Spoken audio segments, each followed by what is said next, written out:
Chegamos junto ao homem aí, rapaz! E aí, doutor Matheus Sattler, seja muito bem-vindo ao canal A Chave da Ciência. É assim mesmo que pronuncia seu sobrenome, tá certo? Exatamente. Boa noite. Pô, legal. Olha, é o seguinte, deixa eu mudar esse fundo aqui, senão a gente fica meio zureta aqui com essas letrinhas caindo aí. Bom, é o seguinte, primeiramente, quero agradecer aí a sua presença aqui no canal. Eu tava dando uma palhinha pro povo aqui sobre o que significa, né, o CNJ, que é o Conselho Nacional de Justiça. Tava falando, inclusive, que eles que emitiram a tal da resolução aí, número 492, que fala justamente sobre tornar obrigatório o julgamento com perspectiva de gênero em todo o judiciário brasileiro. O que nós gostaríamos de entender antes de mais nada? Quem é o doutor Matheus Sattler, que a gente tá aqui a primeira vez tendo esse contato, né? Não tivemos nenhum combinado aqui atrás das câmeras, então assim, fica à vontade, a live aqui é sua, se apresente aí pro público do canal A Chave da Ciência, fale um pouquinho de você e também do seu trabalho, que a gente tá bastante curioso aí, fica à vontade, meu querido.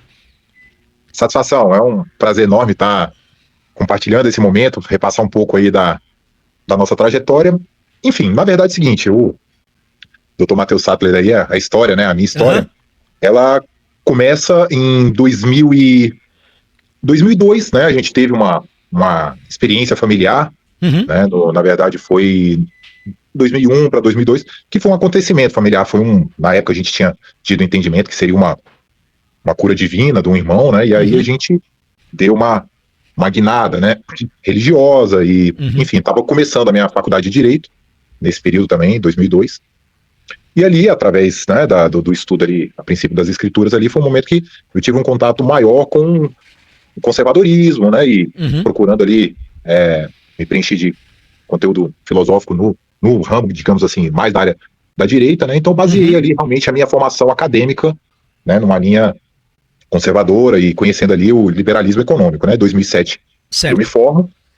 Um pouco antes a gente teve um acompanhamento de bastidores, na época, não sei se vocês se lembram da polêmica do PLC 122, que foi o famoso projeto que era para, digamos assim, combater, criminalizar a homofobia, né? Foi um momento ali de uma polêmica tremenda, a gente fez um papel de bastidor ali, né, atuando contra esse projeto de lei. E em 2007 eu me formo, já entro logo em seguida num estudo, preparação, né, para concurso público e também exame da ordem, consegui ali realmente passar de primeira ali no exame da ordem, fiz logo uma pós-graduação também em Direito Público, e fui me debruçando, né, sobre a temática, né, realmente sobre toda a questão dessa guerra ideológica, né, do berço ali, do marxismo cultural ali, da Escola de Frankfurt, né, e fundei meu canal na época do YouTube, ali, nesse mesmo período ali, por volta de 2007, 2006, e ali já fazia abordagens na época, né, sobre esse contexto, e a informação era muito mais restrita, né, muito mais difícil na época, era mais o início ali do WhatsApp, poucas pessoas tinham, eu mesmo demorei a ter, YouTube, tudo bem, já tinha uma certa aceitação, e continuei, né, no estudo acadêmico, buscando, né, o conhecimento livre, procurando essa temática em geral, e fui formando e atuando, né, também na advocacia, né, já com a carteira ali com a OAB em 2007, e agora, né, e aí eu caminhei um pouco mais para a área da saúde também, né, então foi um processo um pouco anterior, na verdade, quando eu tinha 13 anos de idade, eu passei por uma transformação de vida ali, corporal, no sentido, fiz uma dieta, eu era mais gordinho, e a partir ali daquela época ali eu fui, né, me interessando, e aí voltando, né, pulando esse período, voltando lá para depois da graduação, eu fui também procurando essa temática, e atualmente, né, pra gente encurtar um pouco, eu faço um mestrado em Políticas Públicas e Governo, pela FGV aqui em Brasília, e um doutorado em Medicina Natural. Cheguei a fazer um mestrado também, foi o período da pandemia, eu tranquei, continuei, né, estudando de uma forma autodidata, e agora voltei para, digamos assim, uma formalização do conhecimento no campo do doutorado. E agora, especificamente, né, depois desse tempo todo, resolvi abrir meu escritório de advocacia, atuava só, digamos, autônomo, profissional liberal, e tenho trazido a importância dessa temática do direito dos homens, que aí a gente entra especificamente nessa questão da perspectiva de gênero aí, colocada pelo CNJ, né? Bom, claramente, a gente percebe, praticamente olhando para você, que tu és uma pessoa estudiosa, que é uma pessoa que se dedicou para chegar onde está e está avançando dentro disso, só que com um detalhe. você está conseguindo, de certa forma, com o seu trabalho, tocar em pontos que são cruciais, porque de certa forma aborda a vida do brasileiro de forma geral. Ou seja, você está falando de algo que é nível Brasil. Não é um grupo de pessoas, como nós temos aqui, um grupo de pessoas que pensa que se batiza com uma aguinha jogando na cabeça, outro grupo que pensa que se batiza jogando, afundando a pessoa dentro da água, ou outro que não precisa nem de batismo. Você não é um grupo aqui, outro. Você está falando de uma coisa que interfere na vida do brasileiro, do cotidiano de cada um. Uma lei que se muda ali de fato, ela vai interferir nesse dia a dia geral. Então, eu queria te perguntar uma coisa. Para quem está assistindo a gente aqui pela primeira vez dentro dessa temática, o que exatamente é o julgamento com perspectiva de gênero que o CNJ então tornou obrigatório em 2023? Tem a ver com o que a gente está falando aqui ou o que eu estou falando é outra coisa? Interessante o seguinte, porque eu não pontuei, depois ao longo da nossa live aí eu vou mostrando algumas atuações que eu tive de repercussão na época em relação ao esse cancelamento, toda essa perseguição, né, que faz parte do modus operandi da esquerda. Mas, especificamente sobre a sua abordagem, é interessante falar que quando a gente começou essa atuação, e ali especificamente quando eu tive uma atuação na academia ainda, no âmbito do direito, era muito presente essa discussão e essa separação, na verdade, das pessoas religiosas. Existe um preconceito impeditivo de pessoas, tanto, né, com ministério eclesiástico, ou pessoas que portavam uma fé e gostavam de se apresentar, né, com essa crença. Era praticamente impeditivo você participar do debate, porque existia um preconceito, né, objetivo que não se pode misturar coisa de religião com política. Então, na verdade, eles usavam essa pecha para discriminar de uma forma impeditiva uma pessoa. Não, isso aí é uma visão religiosa. E os próprios religiosos tratavam com esse preconceito interno e com essa falsa prudência, deixando de exercer os seus direitos cidadãos no âmbito político, né? E essa visão, por incrível que pareça, né, hoje eu não me apresento mais como uma pessoa religiosa. Na verdade, eu procuro, na verdade, um religare, né, o termo no sentido latim, mas através da ciência, né, do estudo. Acredito que a forma que a gente procura o Criador é através do conhecimento e da ciência, no caso, né? Mas enfim, então nessa perspectiva, as pessoas religiosas, não, a gente não pode tratar de assunto político aqui no meio eclesiástico, e assim, com isso a esquerda foi avançando, se tornando realmente uma cultura hegemônica, né? Uma contracultura, né, que realmente é o objetivo e a perspectiva de Gramsci, né, quando ele aborda as superestruturas ali que deveriam ser atuadas, né, deveria ter atuação do marxismo ali na cultura, na religião, na economia. Então, realmente os religiosos se afastaram disso, digamos assim, os princípios e os valores, porque realmente não é um ambiente para você divulgar religião, tudo mais, esse recorte, mas esse fino recorte acabou sendo impeditivo, e a gente combinou muito antes de legislações, mas assim, já que o ponto agora é essa questão da resolução do CNJ, realmente é uma perspectiva, é uma forma suave, e eu que eu tenho falado isso por estudar filosoficamente bastante a questão do esquerdismo, é uma forma suave, é um eufemismo, né, da língua portuguesa, que é a arte de você suavizar situações através de palavras ou semânticas mais auditíveis, mais que soem, que tem uma conotação mais suave, né? E realmente, literalmente é o seguinte, é uma perspectiva de discriminação na hora do julgamento, entendeu? É como se eu falasse para você, vamos implementar agora uma perspectiva no âmbito criminal, uma perspectiva do réu, de análise, né, uma perspectiva do julgamento com foco no réu. Então, como se, sei lá, houvesse um homicídio, um estupro, entendeu? Então, não, calma aí, vamos ter essa perspectiva do réu, né? Ele veio de uma situação complicada, talvez exista algum recorte patológico, ou ele é vítima da sociedade. Então, você vai se perfumar e, no final das contas, vai se fazer um recorte, né, para beneficiar, no caso criminoso, e aqui nesse caso da perspectiva de gênero, na verdade, a perspectiva de gênero feminino, né? Então, na verdade, o direito, e por isso que eu fiz o recorte aqui, a gente entra num ponto mais delicado, que eu questiono, perspectiva de gênero a uma perspectiva nazista, né? É forte, mas se a gente for entender o conteúdo nazista, era realmente uma perspectiva de julgamento com base numa supremacia de raça. Entendeu? Então, e no caso específico do nazismo, apesar de não ser exclusivo, né, que a gente fala da perseguição dos judeus, porque foi muito direcionado, mas realmente a supremacia de raça, a supremacia raça ariana, realmente ela trazia um enfoque nos judeus, que, né, a gente viu toda a barbaridade, mas também por outros grupos específicos. E aí entrava realmente os negros, os russos, realmente o leste europeu. Então realmente tinha essa visão, e é o que a gente vê hoje. São legislações que não se abordam mais uma análise do ato em si, do ato criminoso, né, que ali é tipificado. Na verdade, o ato, se for praticado por um homem, existe um desdobramento. Se for praticado por uma mulher, existe outro totalmente, ou um desconsiderar daquele ato teoricamente criminoso, né? Então, é uma situação muito complicada, que na prática a gente tem visto isso, uma distorção absurda, né, e e um mundo de falsas denúncias e realmente uma perseguição à masculinidade, entendeu? Certo. Então realmente isso foi implementado no CNJ de uma forma eufemística, né, de uma forma suave, mas é como se realmente, na prática, você deve julgar não o ato criminoso em si, mas o ato dependendo de quem o praticou. Então, a mesma abordagem, como se a gente pudesse trazer essa de uma forma mais forte para ficar inteligível, é como se houvesse um homicídio. Ah, mas esse homicídio foi feito contra um judeu, ou seja, assimilando ele, foi contra uma mulher? Opa! Entendeu? Então, aí tem uma perspectiva. Nesse caso, né, se for da mulher, se ela praticar esse homicídio, entendeu? Então vamos se buscar logo um viés de legítima defesa, uma análise anterior, uma possível vitimização de alguma forma, uma agressão psicológica, que pode se caber tudo, entendeu? Então, como no mesmo ato. Então, se o crime for praticado dependendo de um foco, entendeu? Não, se no nazismo, não, se você matar um judeu, você está fazendo um serviço, né? Então, é uma outra perspectiva. Agora... aquele negócio do 2 pesos e 2 medidas que a gente às vezes escuta. Exatamente.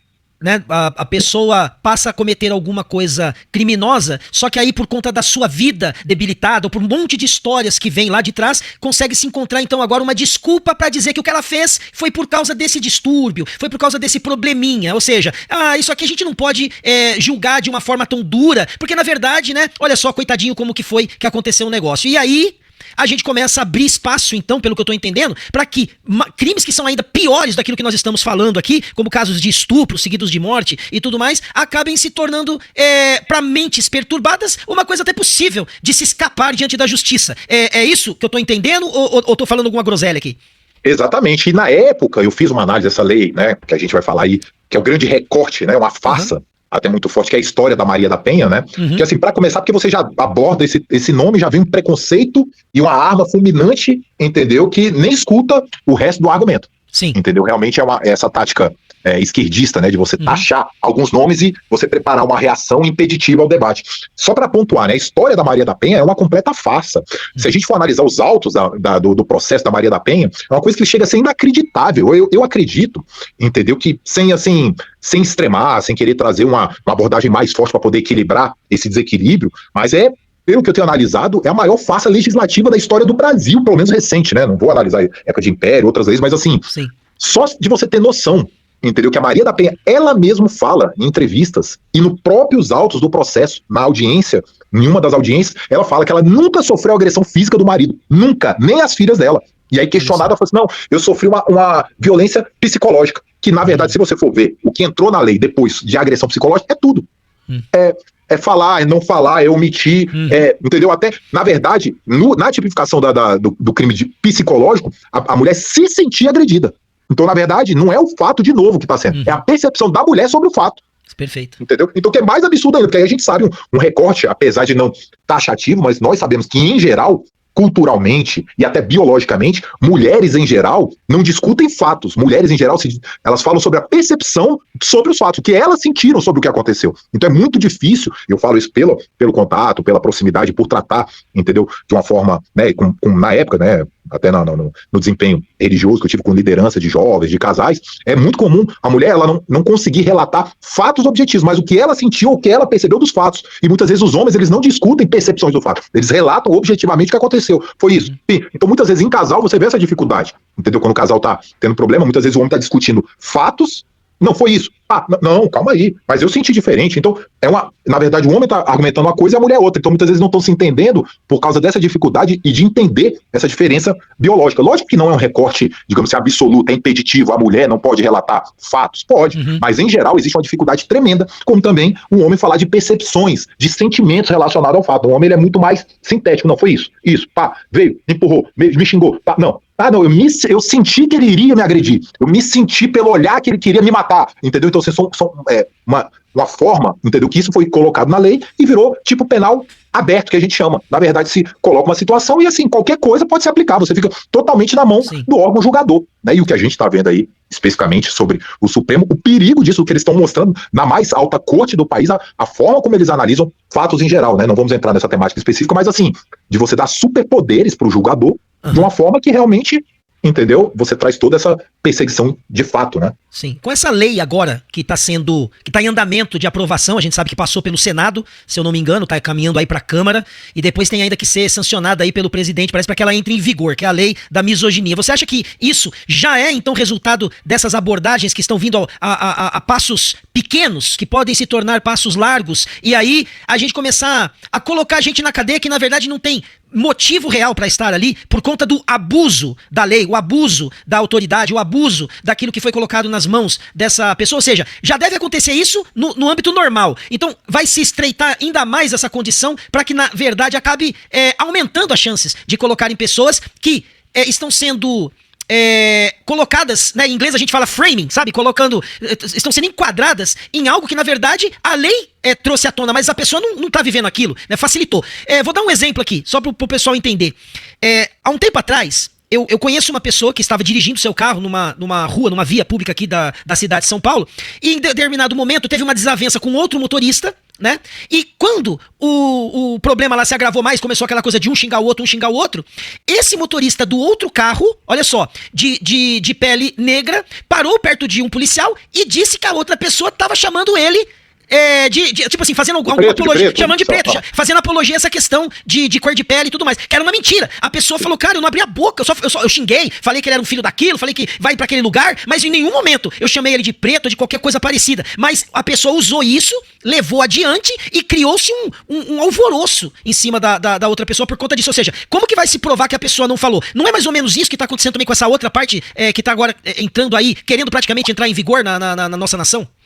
Sim, exatamente, seu recorte foi cirúrgico, na verdade é exatamente isso. Na verdade é o seguinte, eu falo que a gente tem que tomar cuidado, e eu ensino muitas pessoas isso, eu dei muitas aulas nesse sentido, a gente tem que tomar muito cuidado com a semântica das palavras, entendeu? O marxismo cultural, ele, né, depois em outros momentos a gente pode fazer esse recorte, mas assim, Goebbels, né, que era o chefe do Ministério da Informação, né, do Partido Nacional Socialista dos Trabalhadores Alemães, né, ele tinha um viés mais esquerdista dentro do próprio partido, né, do socialista, que na verdade o nome originário do partido era Partido dos Trabalhadores Alemães, né, e depois eles fizeram questão de adicionar o Nacional Socialismo, né. Certo. Então Goebbels, ele fazia realmente esse recorte de se até uma das frases históricas, né, que a gente fala, Goebbels que falava isso, ele falou assim, olha, uma mentira repetida 1000 vezes se torna verdade, entendeu? Então a lei hoje no Brasil, essa lei de injúria racial, essa lei que eles estão querendo colocar, né, esse recorte dessa falsa misoginia, né, porque a gente tem que tomar cuidado. O projeto de misoginia, não, é o projeto da falsa misoginia, porque, na verdade, primeiro, o que é misoginia? Era que nem eu falava na época do que era homofobia, é uma coisa, virou qualquer coisa, entendeu? Então, até impeditivo para o discurso e para análise, entendeu? Filosófica sobre a temática. Não, porque tudo entendeu? Então, nesse caso, a falsa misoginia, o projeto de lei, ele fala especificamente que você desprezar uma mulher é misoginia. Mas, então, olha só a inversão e a tática esquerdista, entendeu? Quando você vai falar de misoginia, entendeu? A origem da palavra grega significa ódio às mulheres. Misoginia. Então, de ódio para as mulheres, aí todo mundo, não, realmente, né? Odiar uma mulher. Olha só, eles pegam uma origem de uma palavra, algo que parece óbvio, que deve ser combatido, mas aí eu te pergunto, você sabe o que é, no termo da lei? É você desprezar uma mulher. Isso é ódio? Você interromper a mulher num discurso, isso é ódio? Ou você criticar uma mulher é ódio? Então virou tudo. Do ódio aparente na prática, a tipificação, quando você vai fazer o complemento da norma, é qualquer coisa. Então é uma situação maluca de 2 a 5 anos de reclusão. Reclusão é o regime penal mais grave. Você começa num regime fechado. Isso que é reclusão, diferente da detenção. Eu fui preso porque eu disse não pra mulher.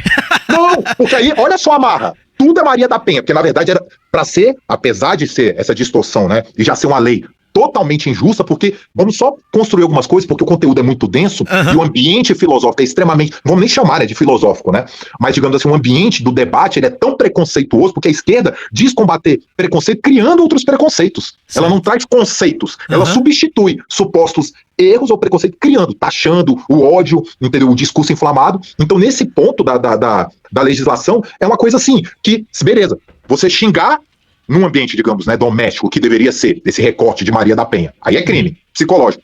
Aí se você desprezar, se você não rebate, não deixa quieto, você também comete crime. Então deixa eu te perguntar, meu irmão, como é que é a situação? Se agredir é crime, se agir, você não agir também, e aí? Como é que você fica?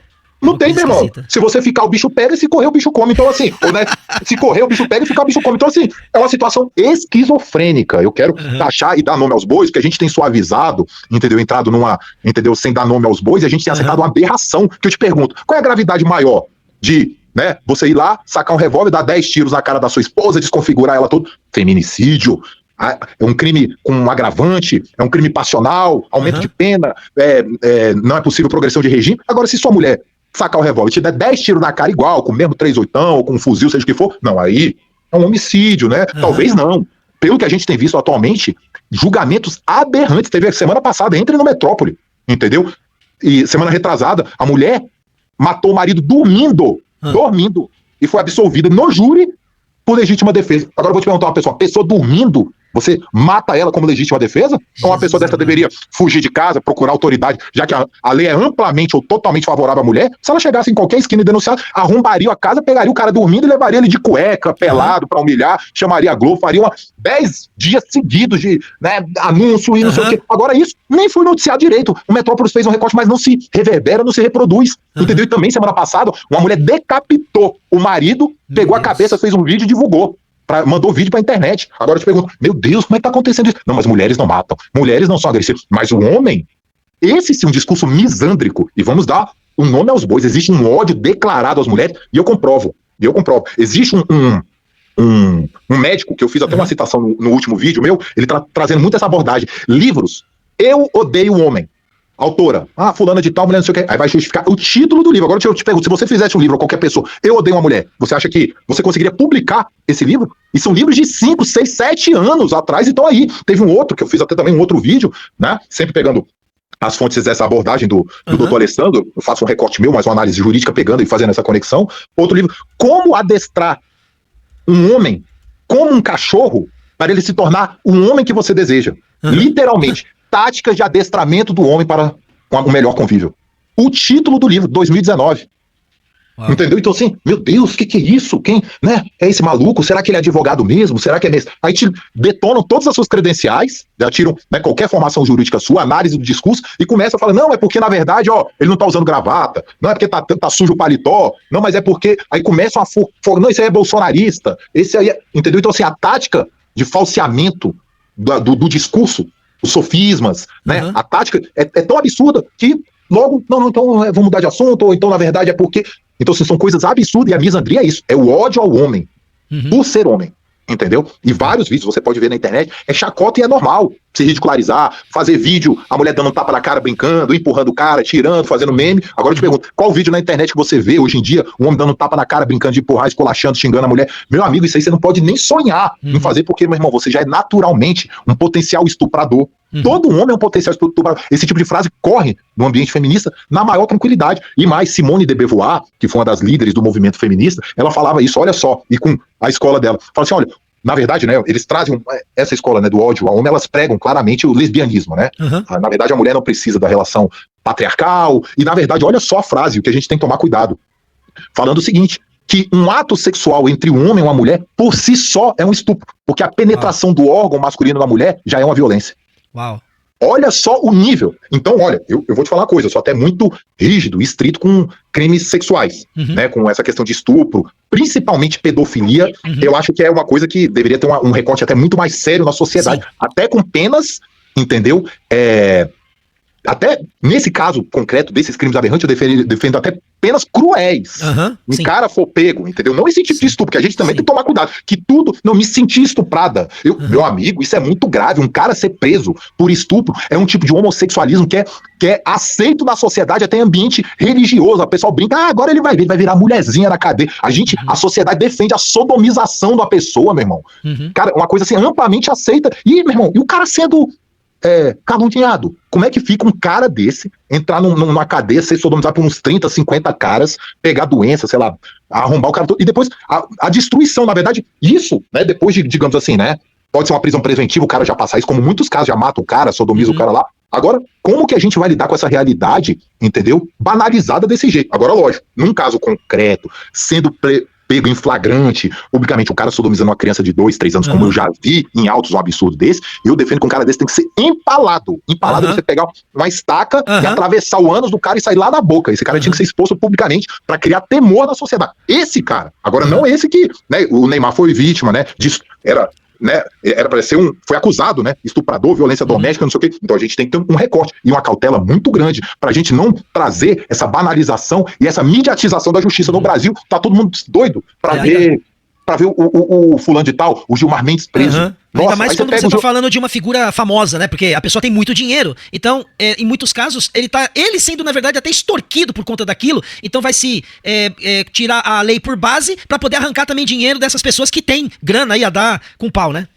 Sim, também. E aí, nesse caso, só voltando à análise, entendeu? A gente tem que trabalhar realmente, primeiro, né? Aí aqui um outro recorte. Eu defendo a reforma do judiciário, mas uma reforma de verdade. A gente precisa colocar uma democracia direta no poder judiciário, que é o único poder antidemocrático no nosso país. Você não existe eleição para nenhum membro de Ministério Público, juiz. Esses caras fazem muitas vezes esses concursos fraudados, que a gente sabe que amplamente no Brasil é um mundo de prova, de instituto, de gente dentro desses institutos aqui em Brasília, o CESP, todos esses, FGV, todos já tiveram acusações de bastidores, entendeu? De fraude. Então esses caras entram, não só Ministério Público, mas juízes, entram com prova fraudada, muitas vezes um esquema já muito bem operado, não só por milícias, mas nesse segmento, o cara não tem nenhum controle do voto, é esse bastidor aí de indicação, ministro do Supremo por detrás, que indica, senador, como é que é o lobby, oferece o que, não sei o que, o cara vai lá e se perpetua no poder de uma forma absoluta. Esse poder judiciário nosso é uma vergonha, não só por isso não, mas como que a gente pode ainda, num ambiente democrático, não se questionar isso?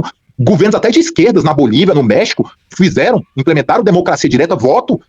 Meu irmão, o cara quer ser juiz, ministro, tem que passar pelo voto e tem que ter mandato, entendeu? O cara desse entra lá e no direito a gente aprende a posse dele, a investidura no cargo que se chama, ele se torna a própria instituição. Por isso que a gente vê esse absurdo de Gilmar Mendes e companhia, falou assim, isso é um ataque à democracia, o que não sei o quê, porque falar dele, dos atos errados, aí você tá atacando a instituição, porque ele é o Estado. Ele é o judiciário, ele não é um funcionário desempenhando a função, não. É uma coisa grotesca, patrimonialista que a gente vive ainda, que é o primeiro tipo de análise da organização administrativa, que era os monarcas, a oligarquia. Então, o cara se confunde e a gente vê isso, né? Lagostas supremas, caviar, vinhos caríssimos. Esses caras só viajam de primeira classe com o nosso dinheiro, entendeu? É auxílio iPhone, auxílio terno. E aí, meu irmão, como é que a gente vai aceitar isso? A gente vai trazer isso para debate? A gente vai questionar que é necessário se fazer uma reforma, colocar mandato, escolher aí 8 anos para senador, que seja 8 anos ou menos para o ministro de Supremo, esses outros tribunais. E esses caras do Ministério Público, eu comecei a falar e não concluí. Esses caras são ativistas da pior qualidade. O cara tem um cargo de promotor, procurador, depois quando ele ascende, o cara destrói a sua vida. A gente tá vendo agora o Ratinho, entendeu? Agora acabou de ser denunciado essa semana, entendeu? De crime eleitoral, de ataque à mulher, violência contra a mulher eleitoral, outra aberração. E esse rapaz, esse Felipe aí que se apresenta como Érica Wilton aí, qualquer coisa, ela não gasta com advogado, ela aciona lá o patrulhamento dentro do Ministério Público, o cara vai lá e te processa, meu irmão, te acusa, entendeu? De crimes inexistentes, quando acusando a pessoa de crime de misoginia sem nem existir, e aí, meu irmão, você já era, entendeu? Você vai gastar uma grana com advogado, você, meu irmão, vai ter uma reputação destruída publicamente, e não acontece nada com esses caras. Eles não têm responsabilidade nenhuma pelo ato judicante dele, pelo ato do Ministério Público. O cara, te calunia lá, em forma jurídica, tudo certinho, meu irmão, o problema é seu, depois se não der nada, não colar aí na justiça, beleza, mas o que tu gastou com o ferrou? Esses caras ganham essa fortuna, 97% dos ministros, dos juízes do Brasil, não vamos nem falar só do Supremo não, ganharam mais de R$1 milhão acima do teto, e meu irmão, não tem responsabilidade nenhuma pelos atos dele, qualquer coisa lá se dá errado, bota precatório, aí de novo vai, né, no traseiro da população, e o cara não responde por nada, mas você se lasca e ele fica aí. Crime de misoginia, como crime de homofobia, só pra fazer outro recorte, na época eu falei, quando a gente derrotou esse PLC 122, eles foram lá no CNJ, fizeram uma representação lá, primeiro pra começar com união estável, homossexual, que é outra aberração jurídica no nosso Brasil, que se passou, colou, porque a legislação brasileira, o artigo 226, parágrafo 3º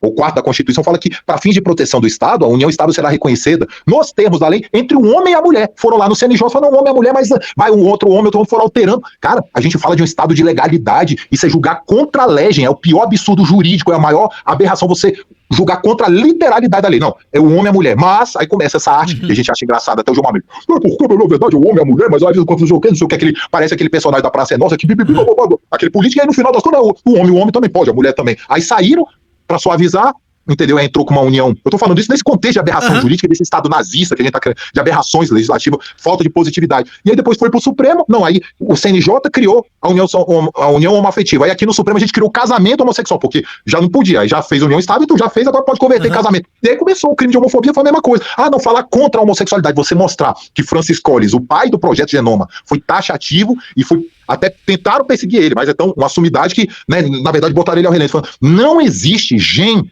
ligado a fator determinante da homossexualidade, ou homossexualismo. Então, meu amigo, ó, e aí criaram o crime de homofobia, então se você se portar, fala, não, cara, comportamento homossexual, ele é antinatural, por que não biologicamente?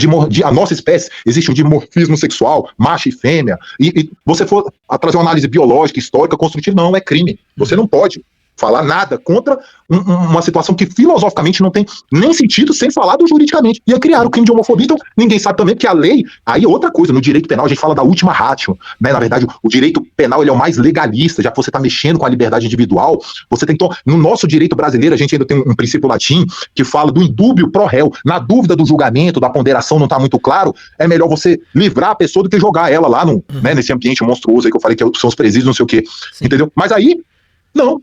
O que a gente faz?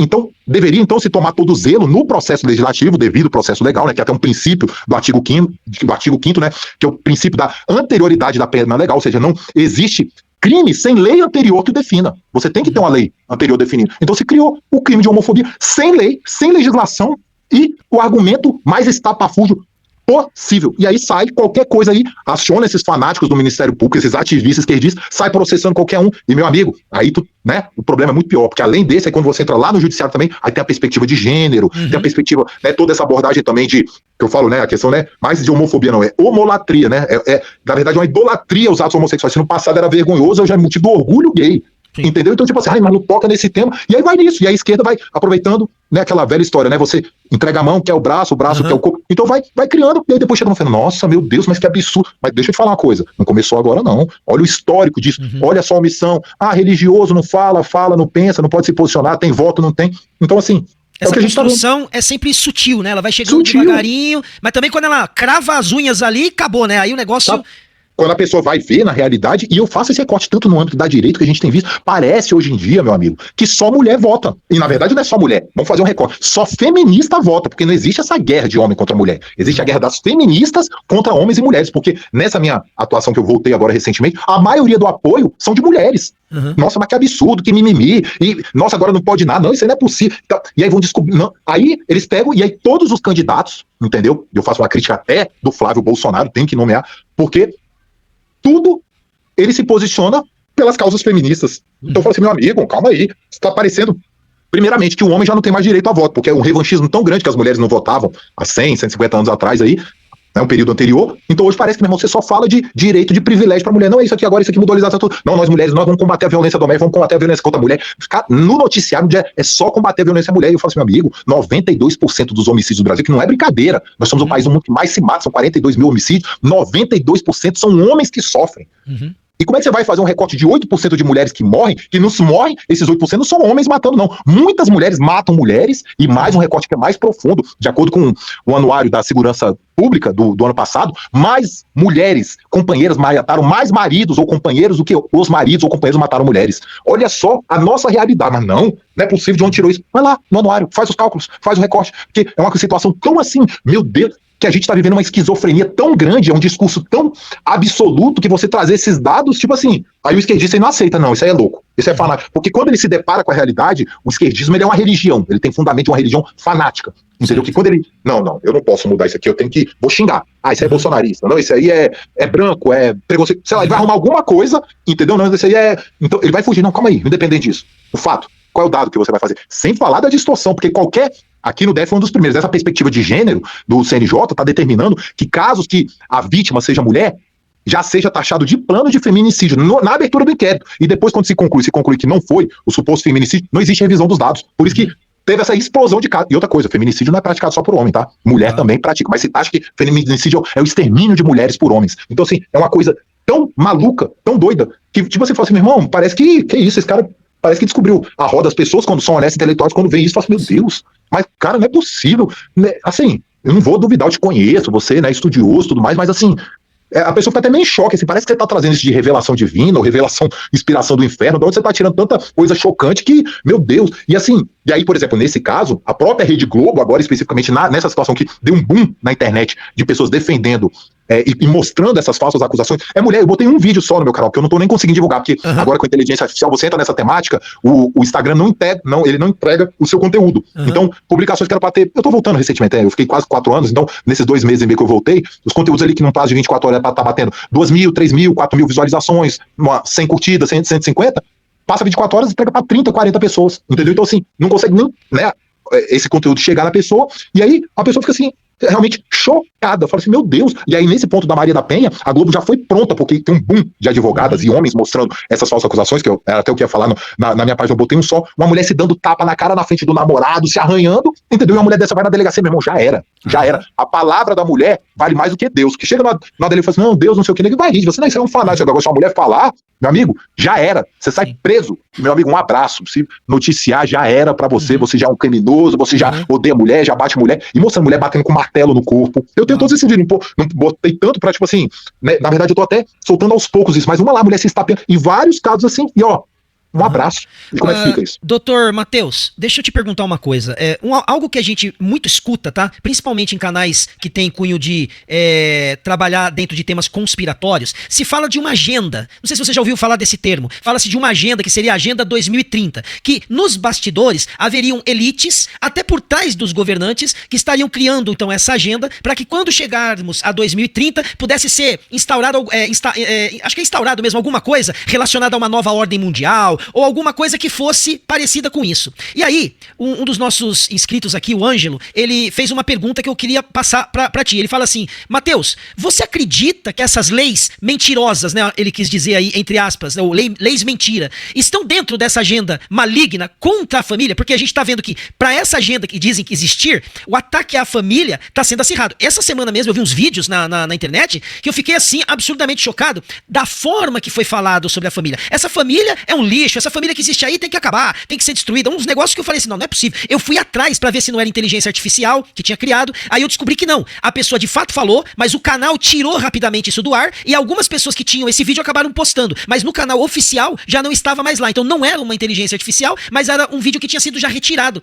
justamente por causa da polêmica, né? Assim como essa semana eu vi um repórter que trabalha num canal de uma cidade que agora, pra não falar errado, eu não vou mencionar, mas uma cidade do interior de São Paulo, falou que a Bíblia é uma BOSTA, xingou, falou que devia ser jogada no lixo, que não serve pra nada, e acabou virando também uma coisa, não só polêmica, mas ficou muito ruim pra ele, que depois ele teve que vir falar, olha, eu acho que eu dei uma exagerada ontem, e não sei o que, pra tentar amenizar o negócio. Mas, em suma, eu tô falando tudo isso só pra te munir do pensamento aí, por trás dessa situação que eu tô te perguntando. Você vê essa agenda que as pessoas falam, isso é pra você uma coisa real, ou não? Isso é só mesmo uma conspiração a mais aí no mundo da internet? O seguinte, essa Agenda 2030 é um programa da ONU, né, que traz toda essa mudança também de gênero, perspectiva de gênero, causas climáticas. Então, assim, a gente tem que tomar cuidado, porque muitas vezes isso até é utilizado como... Vamos tomar cuidado com a palavra, utilizar de uma forma perigosa no ambiente religioso, muitas vezes querendo se colocar nesse aspecto espiritual, né? Porque é o seguinte, eu acho que nesse ponto, eu teço uma crítica, eu estou abordando isso nos nossos vídeos, um dos grandes erros cristãos atuais, né, que a gente manifesta, atualmente a gente vê a manifestação atual, mas já vem de longa data, é uma interpretação que eu julgo e trago objetivamente errada, do análise de Efésios 6, ali a partir do versículo 12, ali, né, supostamente ali o apóstolo Paulo falando que a nossa luta não é contra a carne, contra o sangue e contra a carne, mas contra principados e potestades, contra os dominadores celestiais. Esse tipo de análise, entendeu? Quando, né, ali, supostamente o apóstolo Paulo fazendo para aquela igreja específica ali na região de Éfeso, era uma realidade específica que ele estava trazendo ali, um livro específico. A gente tem que tomar cuidado com a interpretação universalista da Bíblia. Não, tudo que foi escrito ali vale para hoje, porque é a palavra de Deus, é eterna para sempre. Calma, tem que tomar cuidado. O próprio apóstolo Paulo fez recorte nas escrituras e falou assim, olha, eu penso que eu tenho o Espírito Santo aqui, mas eu estou falando, então olha, Timóteo, você está com esse problema aí de úlcera, mistura um pouco de vinho com água. Meu amigo, você vai tratar úlcera do mundo todo com água, com vinho, não é absurdo, isso foi específico. Então a gente tem que tomar cuidado com isso, que é sair generalizando e fanatizando a palavra de Deus para tudo, é a verdade absoluta. Calma, você tem que estudar, porque, né, Bíblia não caiu do céu, existe uma constituição, a forma elaborada, as traduções, então assim, uma temática que depois a gente pode entrar isso, o próprio elemento em si, a percepção, a ótica de quem falou, escritos que foram tidos como revelados ou não, então assim, é uma situação, né, estudiosa, né, porque você para chegar num livro em português, é um estudo no mínimo, assim, altamente criterioso e complexo de tradução do grego da época, do hebraico, do aramaico, entendeu? Que é uma língua morta. Então, assim, existe uma ciência, entendeu? Então você não pode fanatizar, e a gente vê isso no ambiente religioso, não, fulano de tal, ele é tão espiritual que ele só lê a Bíblia, não lê mais nada. Eu falo, meu amigo, que absurdo. Não existe isso. Aquilo ali é um livro que existe um português no caso, entendeu? Existe normas de oração, sujeito, predicado, concordância verbal, concordância nominal. Não tem como você só ler a Bíblia e achar que você vai ter uma revelação. Você precisa de estudo. E a gente vê isso absurdo. Até vira chacota no ambiente religioso, o tipo de interpretação que as pessoas não sabem nem ler, entendeu? E falam interpretações, assim, umas coisas... Teve até uma brincadeira, eu acho que lá Hebreus 11, né? Não sei se é o versículo 6, fala: ora, sem fé é impossível agradar a Deus. Sim.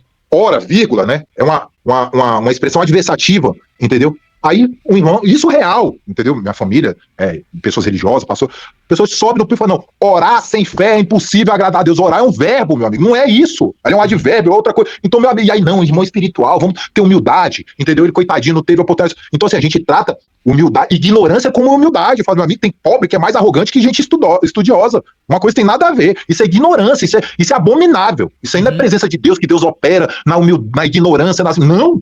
Pelo amor de Deus, entendeu? Até um dos versículos que a gente falou lá de Oséias, né, 4:6, até ali falando, no caso ali, o autor dizendo que era Deus falando isso, que, ora, meu povo perece por falta de conhecimento. Ou seja, meu amigo, conhecimento, e não era conhecimento de Bíblia, não. Porque se você for constituir a Bíblia, foi um livro constituído muitos anos depois dos autores. Ali os autores não tinham noção que eles estavam escrevendo a Bíblia. Eles estavam escrevendo ali específico ali para um fato, revelado, não sei o quê. Então a constituição do termo bíblico, do cânon, entendeu? Tanto o Tanakh, entendeu? Como depois o Novo Testamento, e aí a divergência, né? A Bíblia católica tem mais livro, a evangélica outra, então assim, existe toda uma situação. Então nesse ponto específico, para a gente não ficar sendo muito complexo, apesar do conhecimento ser complexo, a gente tem que tomar cuidado com a simplicidade, mas digamos assim, vamos trazer uma objetividade.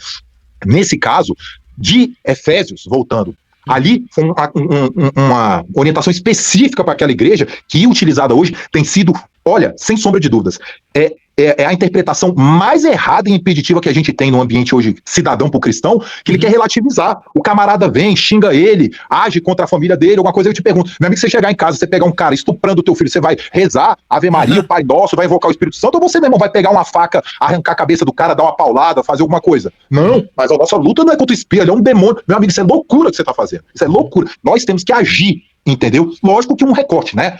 Porque eles estão agindo contra a nossa carne, então a gente tem que responder também, em certos casos, na carne do cara. Mas Jesus ensinou a bater na face. Ali ele estava dando um ensinamento de ofensas, no sentido, virar outra face. Seu filho da puta vai tomar no cu. Beleza, então. Entendeu? Beleza, você vai lá, né?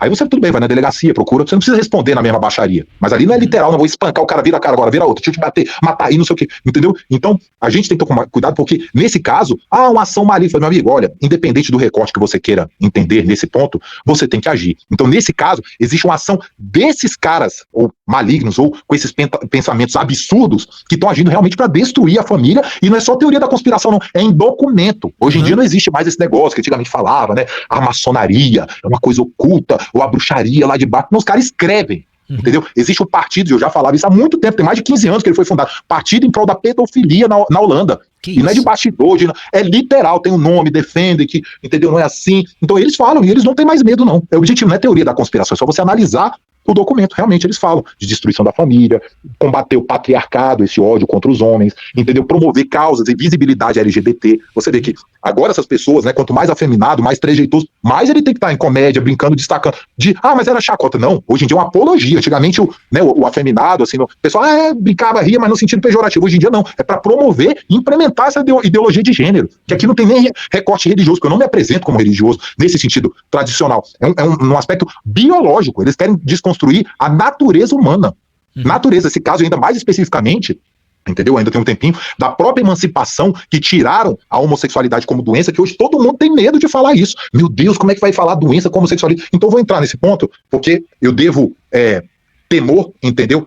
A honestidade intelectual das falas, não a patrulha ideológica. Ninguém vai ser capaz de me censurar com a maior ameaça que for, porque um homem que deixa de falar a verdade por causa do medo das consequências daquilo, esse cara é um covarde. Entendeu? Porque a verdade não deve ser dita de qualquer jeito, atropelando, eu falo, não, tem que ter um recorte, é uma situação complexa, mas nesse caso, historicamente, o próprio movimento homossexual, eles não têm vergonha de assumir que a emancipação, que eles tiraram o CID 12, depois tiraram o CID da homossexualidade como doença, foi uma causa política. Eles orgulham isso, não foi uma emancipação científica. Eles falam lá da revolta de Stonewall nos Estados Unidos, que houve uma patrulha lá, uma abordagem policial e bateram lá nos homossexuais que estavam, né? Que parecendo essa parada gay, né? Um fazendo sexo com o outro publicamente, isso que a gente vê aqui historicamente, socando crucifixo lá no fiofó do outro, banalizando tudo, aí chegaram lá, foram agressivos, não sei o quê, aí eles se revoltaram, se uniram em 1979, 76, e aí foram lutar para tirar a homossexualidade, o travestismo como doença, porque eles queriam ser aceitos como eles são. Então não foi da academia que partiu isso, não, realmente.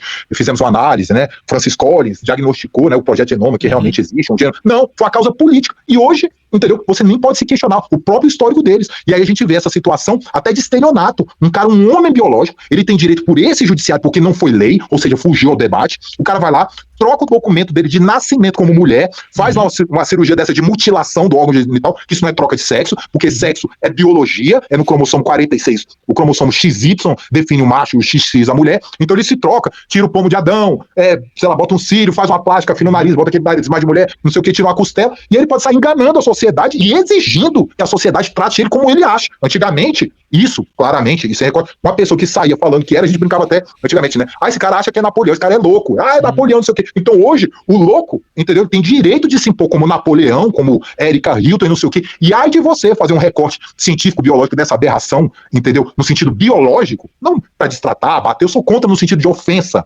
entendeu? Homofobia no sentido de agredir fisicamente e verbalmente, entendeu? Isso é abominável. Mas de você pontuar e ter o direito de não tratar ele como ele quer ser aceito por causas naturais. Agora, casos que têm chegado juridicamente, o camarada desse casa, entra na igreja, que agora tem até um trans de direita, que foi até apoiado pelo Flávio Bolsonaro, esse cara falou que comeu, a palavra dele, ele comeu, né, o termo aí não precisa ficar complementando, o CU do Flávio Bolsonaro e do Neymar numa festa, entendeu? E agora ele virou trans de direita, o cara vai falar de Jesus, que Jesus é a salvação, o único caminho. Então, é uma coisa assim que, cara, a população já não sabe como se porta. Então, eu acho que assim, é inevitável essa situação e tá aí, presente. Agora, da gente não se posicionar e falar, não, meu amigo, calma aí. Tu pode até no teu gueto, no teu segmento, tu se apresentar como Erika Hilton, qualquer nome, não sei o quê. Mas aqui, biologicamente, tu é Felipe. Entendeu? Você é um homem que você quer se apresentar como mulher, tem toda essa patrulha, não que eu sou, não sou, nasci, não é escolha, mas se não é escolha genética, mas não existe causa genética, toda essa maluquice, e esse recorte que eles já não são nem mais aceitos no movimento homossexual. Ano passado houve um recorte, esse movimento LGBTQIA+, não sei o que virou uma sopa de letrinha lá, quando um é outro é 100% homossexual, o outro é 50% é bi, o outro é 65%, e não é, aí tiraram, não, travestismo. Entendeu? E transexualismo não faz mais parte do movimento homossexual. Voltou a ser o GLS, porque eles viam que realmente eram pessoas destrutivas no ambiente, uma causa que não parava mais, um segmento insatisfeito e criando, e tinha uma destruição do próprio movimento homossexual. Eles fizeram essa cisão. E o Trump, nos Estados Unidos, apesar de todo o recorte, porque eu não sou fechado com ninguém ideologicamente, nem comigo mesmo, eu me arrependo, mudo. Então, assim, eu sou aberto e busco a honestidade intelectual. Não sou dono da verdade, mas me dedico seriamente. De 6 a 8 horas todos os dias eu me dedico estudando. Entendeu? Lógico, uma festa de família, um momento, alguma coisa, sair com a gatinha, alguma coisa, né? Tô solteiro. Então, beleza, mas assim, o que o Trump tá assumindo e tá fazendo esse recorte. Transexualismo nos Estados Unidos, ele começou, cara, você é homem. Tanto que esse rapaz, esse Felipe, foi se apresentar como Erika Hilton lá, ó, o documento, seu passaporte, Felipe, não sei o que, aqui nos Estados Unidos você não vai entrar com essa enganação e tudo mais. E com essa doutrinação de criança, que aí é o que todo mundo tem que fazer esse recorte. Entendeu? Você ensinando biologicamente o que é certo. E lógico, a heterossexualidade é construída, fatores históricos, posicionamento, existe um viés outro, mas existe toda essa construção. Já existe esse viés de comportamento homossexual, e toda a família tem, eu tenho primo que tem, e nem por isso deixo de tratá-lo, ou tratá-la, no caso da minha família, como ser humano, cumprimento, ou seja, um ser humano, respeito o ser humano, entendeu? Mas vir com ideologia, eu querer se posicionar e aceitar de qualquer jeito, como eu acho que sou, não, aí não. Entendeu? Isso é errado em qualquer lugar. Isso é errado em qualquer lugar, certo? Dentro de qualquer contexto. Você abordar ideias, ou até escolher, né? Você fazer uma escolha. Ó, eu escolho ser mulher. Eu não quero ser homem mais. Eu quero ser mulher. Agora, vou ser mulher e vou viver em paz comigo e... gostem ou não gostem, ou eu vou agora impor aos outros a minha feminilidade agora que eu adquiri na minha cabeça. O meu problema não é só dentro desse caso, mas de muitos outros, mesmo dentro de canais, inclusive, que trabalham dentro da mesma linha de raciocínio que eu trabalho, começaram a fazer a mesma coisa. Você não pode ir em tal lugar falar com fulano de tal ou com fulano de tal porque eu não quero. Cara, desde quando a gente obriga alguém a fazer o que a gente quer e impor isso às pessoas? Então, essa parte me entristece às vezes e me indigna, porque aquilo que é combatido nos canais conspiratórios, que é a censura, eles mesmos estão censurando seus próprios irmãos. Então, pra mim, acaba virando uma grande hipocrisia. Pagar de conspirador ou de teórico da conspiração, certo? Dominador, né, meu amigo? Dominador. Exato. A pessoa que é um rebanho de, eu posso fazer isso, vai perguntar ao líder. Meu amigo, é um adestramento, a dominação, você tem que perguntar pra pedir autorização. Respeitar a pessoa que escolheu seguir um caminho diferente do meu é meu dever. Ó, você mulher quer ser homem, tudo bem. Você homem quer ser mulher, tudo bem. Agora, eu vou ser tolhido de falar o que eu penso? Não. O que você pensa? Bom, eu não concordo, eu acho que é antinatural, né? Eu acho que é uma coisa que não faz sentido, não tem família. Mas você não pode falar. Ou seja, eu não posso falar que não concordo, mesmo que eu não tô agredindo ninguém, porque isso já é uma agressão. Aonde que faz sentido isso? Não, e a censura como modus operandi é o meio da esquerda, entendeu? É o meio da esquerda. Eu só tô esperando, que eu sei, eu não tô entrando agora. Depois, né, eu já tive atuação política nos bastidores e exposição pública no Brasil, entendeu? Vou fazer logo em 2014, quando eu tava começando incipiente toda essa questão de... Começava a falar de esquerda e direita, a gente sabia que não existia partido de direita no Brasil. Eu fui lá, entrei no PSDB, sabia do patrulhamento, que não era direita, mas era a oposição fabiana, o esquerdismo fabiano, aliás, chama de a tática das tesouras, simular uma contraposição entre a própria esquerda para eles, para sempre fingindo oposição e sempre estarem hegemônicos no poder. Eu entrei e saí o candidato. Sabe qual foi meu projeto? Candidato do kit macho, para combater o kit gay lá na época. Você lembra? Meu amigo, foi uma perseguição absurda. Mas, na época, duas pessoas de institutos diferentes de opinião em Brasília falaram assim, Matheus, só pra você ter noção, faltando 2 semanas para ter o pleito, né, para sair a votação, o presidente do partido foi no Correio Brasiliense, que era o maior jornal circulante do Brasil naquela época, de Brasília. Naquela época tinha um peso muito forte ainda, o peso escrito. Eu saí em mais de 20 capas de jornal do Brasil, no Folha de São Paulo 2 vezes, capa principal, falando do projeto, Estadão 2 vezes, Correio Brasiliense 2 vezes, reportagem de capa toda. E aí eu tive um local de fala, mas aí o presidente, faltando 2 vezes, o presidente do partido da época do PSDB, falou, não, a gente retirou a candidatura dele, não concordamos com a ideia dele, não sei o quê, e cortaram e tolhiram ali. E isso era, na verdade, uma impossibilidade, é uma infração administrativa, uma infração eleitoral, porque depois que sai a nominata, o candidato ele tem direito ele tem, digamos, até uma imunidade, né? Você não pode nem ser preso até depois das eleições para garantir a liberdade de expressão, garantir evitar a perseguição. E aí ele falou, não, o nome dele não vai ser nem colocado na azul. O próprio presidente do partido divulgou esse fake news. Eu entrei com a liminar com o presidente desembargador do Tribunal Regional Eleitoral. Peraí que deu uma truncada aí na conexão, Matheus.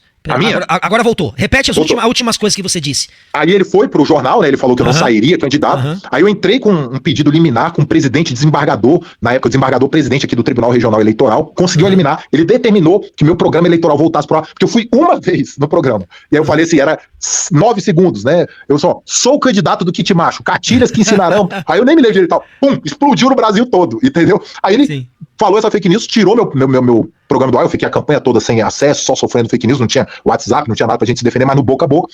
Mesmo assim, eu cheguei, amigos que a gente conseguiu falar, tal, colocaram o meu nome na urna pra ver, e no caso, não tinha tirado meu nome da urna, que era uma fake news, né? E o presidente do partido não cumpriu eliminar, não botou meu programa no ar, e mesmo assim eu tive, sei lá, quase 3 mil votos de boca a boca, mais 2 pessoas de instituto diferente, chegaram e falaram assim, Matheus, era pra você ter sido, pela repercussão que a gente viu na internet, busca no Google, mais de 150 mil votos, era pra você ter sido o deputado federal mais bem votado da história do DF, isso já em 2014, e foi no mesmo período, eu saí junto com o Bolsonaro, porque eu tinha trabalhado com ele nos bastidores, e eu tinha falado pra ele, Bolsonaro, eu vou fazer isso aqui, ele assustou, falou assim, meu irmão, eu confio em você, vai lá. Não vou falar nada. E eu entrevistar o Bolsonaro, ele ficou calado, ele não sabia se posicionar naquela temática, porque o Bolsonaro historicamente não é conservador, ele era ligado a pautas militares e tudo mais, e depois ele, acredito que realmente ele mudou, foi virando mais conservador, então pelo menos ele não atirou pedra, mas no demais todo mundo, não, isso aí não é bem assim, tal, todo mundo com medo, e tipo assim, o recorte que você vai fazer, muitas vezes você afunda a pessoa, ao invés de você falar, não, eu prefiro não opinar, não, a pessoa vai ser intelectual, querer fazer um meio termo com esses esquerdistas e acaba afundando o cara, não, eu acho que o jeito que falou, não sei o que, então ele acaba, então assim, nesse ponto, o que eu quero colocar é que já é histórico, né? E essa é a minha atuação histórica, porque eu sei desse patrulhamento e eu sei que a gente não pode se calar. A gente tem que ter um ambiente não fanatizado em nenhum momento aqui eu fiquei usando Bíblia ou religioso, porque eles adoram colocar que essas pautas são religiosas. Mas, meu amigo, até pode ser, até uma né, não menosprezando, mas também não supervalorizando, é uma opinião da pessoa. Mas nesse caso a gente está tratando de fundamento biológico. E nesse ponto eu vi uma entrevista anteontem da Tami, né? Que agora também se apresenta com o Tami, não sei como é que é, né? E ela falando, meu amigo, cara, não tem como a gente ficar calado com esse tipo de coisa, entendeu? Ela falou assim, não, porque as pessoas estão falando que eu escolhi comportamento, né, homossexual. Como que eu escolhi? Você acha que eu escolhi ser homem? Olha que barba faz mal, não sei o que. Se eu pudesse escolher, eu seria mulher. Meu irmão, isso é loucura. Como é que a gente vai mudar uma mulher com vagina, com útero, com tudo? Falando um discurso desse, e aí todo mundo vai ficar calado, aí o entrevistador deu até uma risadinha, né, porque nós, por sermos seres sociais, se for deparar num ambiente, eu não vou ter essa ênfase toda, esse jeito de falar, a gente naturalmente, por mais que nós somos brasileiros, a gente gosta de ficar tudo na camaradagem, sem ofensa, na brincadeira, então isso é uma coisa que te constrange, que você não sabe, se você ri, se você chora, se você enterra a cabeça que não é uma avestruz, você entendeu? Então assim, mas calma aí, isso agora tá virando uma imposição, e a gente viu nesse caso, né, mais de 80% da população brasileira foi contra esse rapaz, esse que se apresenta como Érico Ailton, assumir essa comissão de direitos da mulher, entendeu? E aí fica por isso mesmo, faz muito barulho, mas tá lá. é a presidente da comissão, e mostrando agora também, teve uma reunião semana passada, um petista foi lá e xingou uma mulher lá, entendeu, que ela estava uma das deputadas, aí esse rapaz, como presidente lá da associação, da comissão, não, eu não tô aqui para defender a causa das mulheres, não, eu tô para defender a causa dos homens, ainda falou isso, defendendo o petista, de tão fanático que é esse segmento, entendeu, tipo assim, se vier alguma coisa, né, sim, a gente muda de assunto, a gente... Deixa eu vou fazer uma leitura aqui da reflexão do dia e a gente já vai dar uma continuidade. Não vai embora não. Segura aí só um pouquinho que a gente vai fazer a reflexão do dia aqui com o nosso querido irmão Victor Lima, que tá aí participando também do nosso chat, o nosso brother moderador aqui do canal, ok? Então olha só, quando a realidade torna-se amarga, uma aliança fraca quebra. E as intenções escondidas aparecem. E então, compreende que o pior não é a sua ida embora, era a sua presença.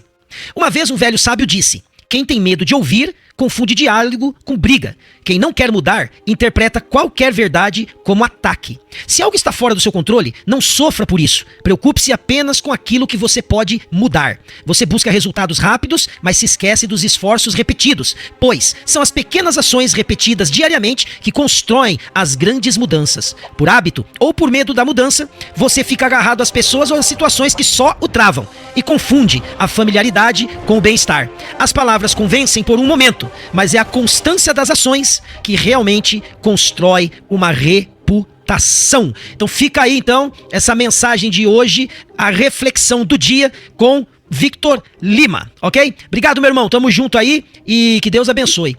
Então, meu querido Dr. Matheus Sattler, dentro de tudo isso, cara, que a gente tá falando, rapaz, como a gente pode acreditar que existe uma solução plausível, benéfica, que vai trazer de fato algo positivo para a nação brasileira diante de tanta coisa que é difícil até comentar, é difícil até falar a respeito, porque parece que daqui a pouco a gente não pode nem falar mais, a gente vai fazer gestos, ou vai ser assim, ou vai ser assim, ou vai ser assim, ou seja, não tem muito o que fazer daqui a pouco, a gente vai ser robotizado sem sermos robôs.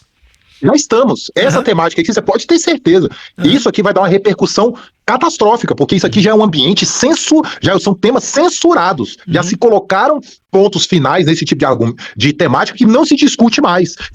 E era uma crítica que eu fazia no ambiente religioso, um aspecto fatalítico, apocalíptico do futuro, no sentido, não, meu irmão, e você via muita gente, não, o mundo vai dar de mal a pior, isso aqui não tem solução não, isso aí vai só arrebatamento, isso aí vai ficar tudo positivo. Então eu falei, meu irmão, então beleza, então você tá ajudando, então dá uma acelerada nisso, então, porque o que depender de você, você vai dar uma pioradinha pra acelerar, então o apocalipse, não é isso que eu tô querendo falar. Ué, mas até o contexto, você tá falando que Jesus veio pra dar vida e vida com abundância, aonde? É aqui na terra ou é no céu? Porque Jesus veio na terra ou ele ficou falando lá do céu e foi televisionado? Porque no céu supostamente já não tem enfermidade, não há dor, arroz de ouro, não sei o que, e aqui? Como é que fica? Então assim, já nem se sabe que na verdade é um entreguismo, é um conformismo, sei lá o que é, no sentido de falta de atitude e de não se posicionar, entendeu? De ter uma possibilidade real da gente inverter isso, da gente mudar essa situação, que é o que eu falo. Não, meu irmão, a gente vai mudar isso, a gente vai derrubar esses argumentos todos e essas pessoas também, porque a nossa luta também está sendo travada contra pessoas, que não tem nome, porque eles atuam pessoalmente contra nós, contra os nossos bens, contra tudo. Então a nossa reação também é filosoficamente, quem debate filosoficamente, entendeu? Apesar de eu falar, e tenho dito isso, que a esquerda, o esquerdismo, a esquerda não é a oposição à direita no ambiente político, a esquerda é a oposição à honestidade intelectual. Não existe honestidade intelectual no esquerdismo. E eu tô falando aqui como um ex-esquerdista. Nesse ambiente que eu fui, da academia, eu cheguei, meu primeiro voto, quando eu pude votar, foi no Lula. Na verdade, eu votei no primeiro turno, acho que em 2002, no Garotinho. No segundo turno, eu votei no Lula, acho que foi na época contra o Serra. Porque eu fiz parte de movimento estudantil, mesmo sendo criado na elite, entendeu? Porque eu não posso falar graças a Deus, entendeu? Superação. Eu vim de berço de ouro. Graças a Deus, eu dou graças a Deus pela estrutura familiar dos meus pais, que isso hoje em dia até desprezo. Almofadinha, é um monte de coisa, é Faria Lima, esse discurso de esquerda que valorização é só você ser da favela, falar errado, entendeu? E passar nas coisas de cota, viver de Bolsa Família. Eu falo, meu irmão, calma aí. Graças a Deus. Eu vou até falar de números que ultimamente a gente, fala, mas é importante pra gente criar a conscientização, incentivar as pessoas da importância da estrutura familiar, de não se banalizar, entendeu? Apesar de, muitas vezes, o divórcio, a separação ser um mal menor, uma necessidade ali de uma aberração de casos, mutuamente, onde o cara é vítima de agressão, ou a mulher, ou coisas aberrações, mas a gente tem que nem nessa situação também, o mesmo recorte do homossexualismo, ou seja, você tem que ensinar o certo, macho é macho, não discordou, mete a mão na cara, não. Aí realmente existe um machismo histórico de alguns homens estruturalmente errado. Mas o machismo por si só não é errado. Pedro Aurélio é o modo de constituição do macho, do homem. Então a gente tem que defender o machismo saudável. Dócil com a mulher, quando tem que ser viril, quando tem que ser viril, numa situação de violência ali, um intruso, uma situação absurda, você defender você a si mesmo, o seu lar, os seus filhos,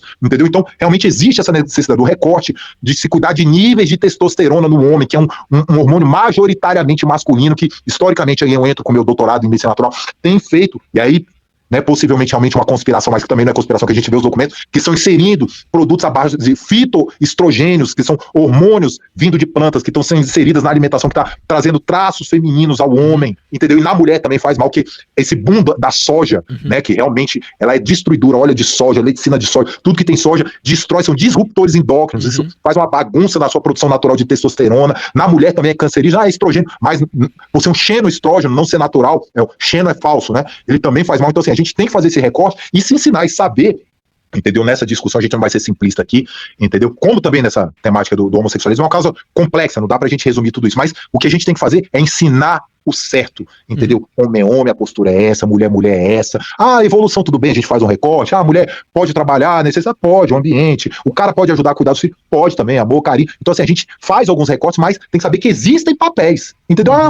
Então, o bebê vai chorar a inversão dos papéis, ela não é uma conspiração, ela é um fato, certo? É visível. É um fato, é real. E assim, chega a ser... assim, eu falo isso porque no meu mestrado, aqui, apesar de ser na FGV, né, um mestrado caríssimo, né, uma instituição que a gente sabe, mas o ambiente é tão fanatizado esquerdista que você vê assim, coisas, alegações que falam assim, não é possível que isso... Houve estudo numa pessoa dessa, assim, você fica, cara, será que com aquela vergonha alheia? Mas nisso, por exemplo, assim, cara, o papel da mulher num nascimento, numa criança ali, principalmente ali no início da infância, é muito mais preponderante do que um homem indiscutível. Chorou de madrugada, você vai fazer o quê? Tu vai acordar o homem lá, tu vai botar a criança pra tirar leite da onde, meu amigo? Você não tem peito. É a mãe que tem que acordar. O cara pode ajudar. Pega ali uma parada ali. Pode. Entendeu? Mas muitas vezes o cara vai acordar de manhã pra trabalhar, como é que vai fazer? Ele vai cuidar da criança de madrugada, tem que virar a noite pra trabalhar, esse cara vai surtar. Então, existe já uma licença pra mulher de 6 meses, então segura mais o rojão. Entendeu? Tem que ter ali um papel. O cara sai pra... É o caçador, ele sai pra enfrentar esse mundo tenebroso, entendeu, de violência absurda contra os homens, né, porque aí sim se mata o cara por ser homem, a gente sabe disso historicamente, tem ambiente que você chega, historicamente o homem você tem que abaixar a cabeça, que se você chegar de cabeça empinada, sem camisa, de peito estufado, o cara vem tirar onda com você e te botar no lugar, porque você é homem, tá se achando muito, e isso não existe com mulher, pergunta se alguma mulher tem que abaixar a cabeça e chegar em algum lugar, porque é mulher não é assim, então que a gente existe historicamente, muitas vezes é um ódio de homem contra homens mesmo, e agora essas mulheres também contra eles, entendeu? E contra a mulher, pode ser, mas na verdade eu nem conheço. Na verdade, eu queria saber de onde tiraram esse feminicídio, que eu nunca vi. Um cara matou a mulher por ser mulher. Falei, não, matou porque ela traiu. Não tô justificando, mas na cabeça do cara, porque... Nada justifica um assassinato, a morte, a agressão, desse tipo de situação. É o que você tava falando, que é uma coisa importante. Cara, eu tenho uma filha, tá? Minha filha hoje é adulta, ela já tá com 27 para 28 anos, então assim, qualquer pessoa poderia passar por um problema com seu filho, com a sua filha, dessa ordem, e cara, é claro, você não vai ver alguém fazendo mal pra sua filha, estuprando, fazendo alguma coisa, e vai fazer assim, ai meu Deus, vou ajoelhar aqui e pedir a Deus ter misericórdia. Não, você vai catar o cara e vai encher ele de porrada, né? Você vai fazer alguma coisa. Ao ponto até às vezes você cometeu uma loucura, mas quando se trata de homem... Nesses casos eu vou até usar, você fazer até um favor pra sociedade, porque realmente você pegar um cara desse, aí eu falo, você macho, homem, tu tem força, tu submeter uma mulher que é mais fraco, ou uma criança, e um cara desse pior ainda. No ato, aí, meu amigo, acabou, porque a gente sabe que, infelizmente, aí a justiça... Exato. Agora, a traição ainda é o seguinte, ó, se a mulher traiu, o cara traiu, cara, se você pegou a mulher traindo, vira as costas, vai embora, cata suas coisas e vaza. Ela escolheu, dá graças a Deus. Mas, meu amigo, esse problema vai ser do outro, não é mais meu, ó. Exatamente. Agora, quem vai segurar esse rojão aí é outro. Concordo plenamente. Quando o assunto agora é pedofilia, cara, realmente é um assunto que me dói, olha, trai os músculos do corpo todo só de pensar nessa hipótese, porque é uma coisa nojenta demais, sabe? Sim, e na verdade é esse recorte que a gente tem muitas essas, eu falo assim, olha, a gente tem que tomar cuidado, eu tenho abordado isso, crenças limitantes, a pessoa criou aquilo ali que é Deus, é Jesus, que não pode fazer, calma, meu amigo, isso é uma crença limitante sua, uma situação dessa, entendeu? Deus te deu raciocínio lógico, Deus te deu a razão e utilizou pessoas, René Descartes, como o pai dessa desse pensamento cartesiano, positivado, 1 mais 1 é 2, não é por invenção do ser humano, foi uma análise objetiva da natureza, se construiu, se observou. Na verdade, a ciência ela é muito mais observacional e passiva no sentido, a gente conseguir relatar o que naturalmente foi posto, essa regra, é descobrir realmente o criador, entendeu? Não a pessoa dele, ficar discutindo, então será que Deus é barbudo, Deus é preto, é branco, ele é não sei o quê, o anjo é homem, não, então, entendeu? Não vamos nem entrar nisso, só objetivamente, você analisar a natureza, ver, porra, meu amigo, aquilo ali que você toma, meu irmão, te cura de diabetes, caramba, que fascinante, quem foi que criou isso?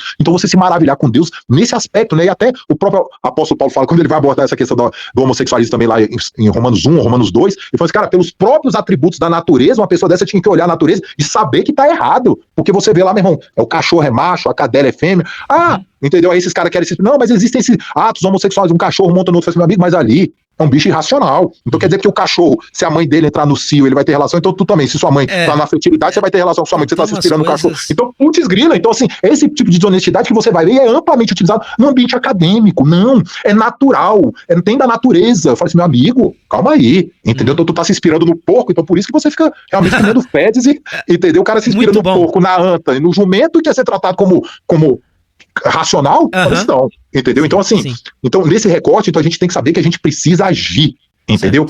Existem crimes recuperáveis, não é sair com esse extremismo ou qualquer outra coisa, bandido bom é bandido morto. Calma, vamos tomar cuidado, é bandido mesmo ou foi acusado de ser bandido? A gente veio de uma sociedade que era amplamente de polícia combatendo o crime, jogava um negocinho de uma trouxinha de maconha no carro do cara, uma cocaína, ou um inimigo fazia uma coisa dessa. Então a gente tem que tomar cuidado. E por isso essa reforma do judiciário, botar tribunal do júri, pessoas para julgar. Nos Estados Unidos, todos os crimes, praticamente tudo é julgado pela população. Eles, além de escolher delegado, chefe da escola, o xerife, o promotor, o juiz, o síndico, o guardiã, existe a eleição ampla, tem cédula nos Estados Unidos, tem 50 tipos de eleição diferentes num dia só, que o cara tem que escolher um monte de coisa. Então aqui no Brasil a gente tem que evoluir e agir e saber que a gente tem que discutir, talvez não, um endurecimento da pena, e aqui para resumir, para não ficar muito vago aqui discutindo sexo dos anjos ou só mostrando as aberrações, vamos ser propositivo também, a gente tem que punir, criar uma cultura no nosso Brasil de se punir o ato criminoso, não importa a cor, a opção sexual, a religião, nada. Então, quando no Brasil começar, discussão de seu filho da puta vai tomar no cu, calma aí, espera aí, isso aí não tem nada a ver com o objeto da situação do carro, tu tá xingando a mãe do cara, então, e aí? Eu não sou a favor de criminalização do discurso, mas uma multa, uma condenação, porque eu sou mais a favor da liberdade de expressão, por mais que tenha aberrações, mas então, tudo bem, uma indenização, tudo, para não sair esse encarceramento e essa forma de perseguição que a gente tem visto no nosso país aí, de criminalização do discurso que tem utilizado aí por esse inquérito da fake news, essa aberração aí com 7 anos, um inquérito infinito. Então assim, vamos começar a punir, então, meu irmão, violência. Foi o que foi? Meu irmão, foi lá e deu um tapa na cara. Foi homem ou foi mulher? Não, tapa na cara.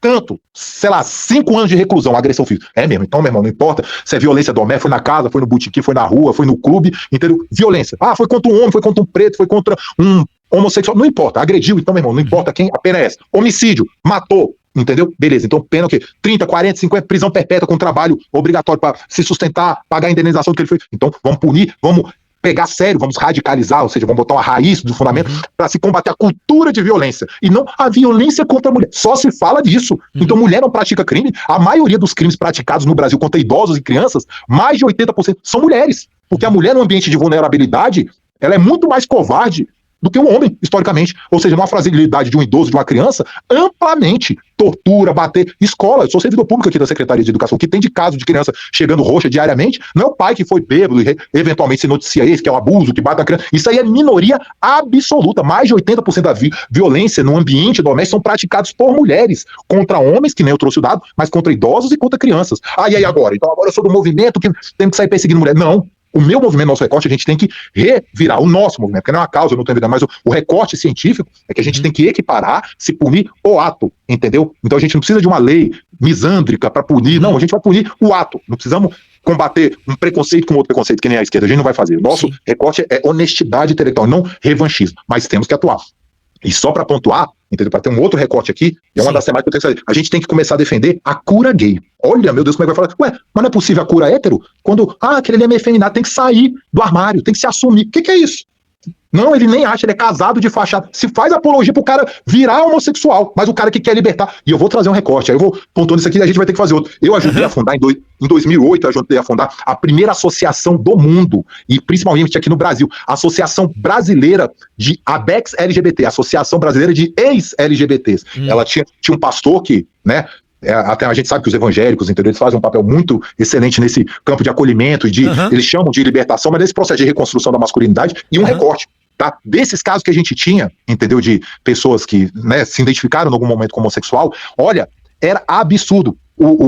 A gente tinha dados que mais de 95% dos casos, a gente fez um decorte de apuração, mas na liderança lá, esse ex, que era esse ex-travesti, ele chegava a falar 99% dos casos de homossexualismo, homossexualidade, estão ligados a abuso sexual. A gente tem que tratar isso. E esse tipo de coisa, meu amigo, tá saindo dentro das famílias. É tio, é parente, é primo, entendeu?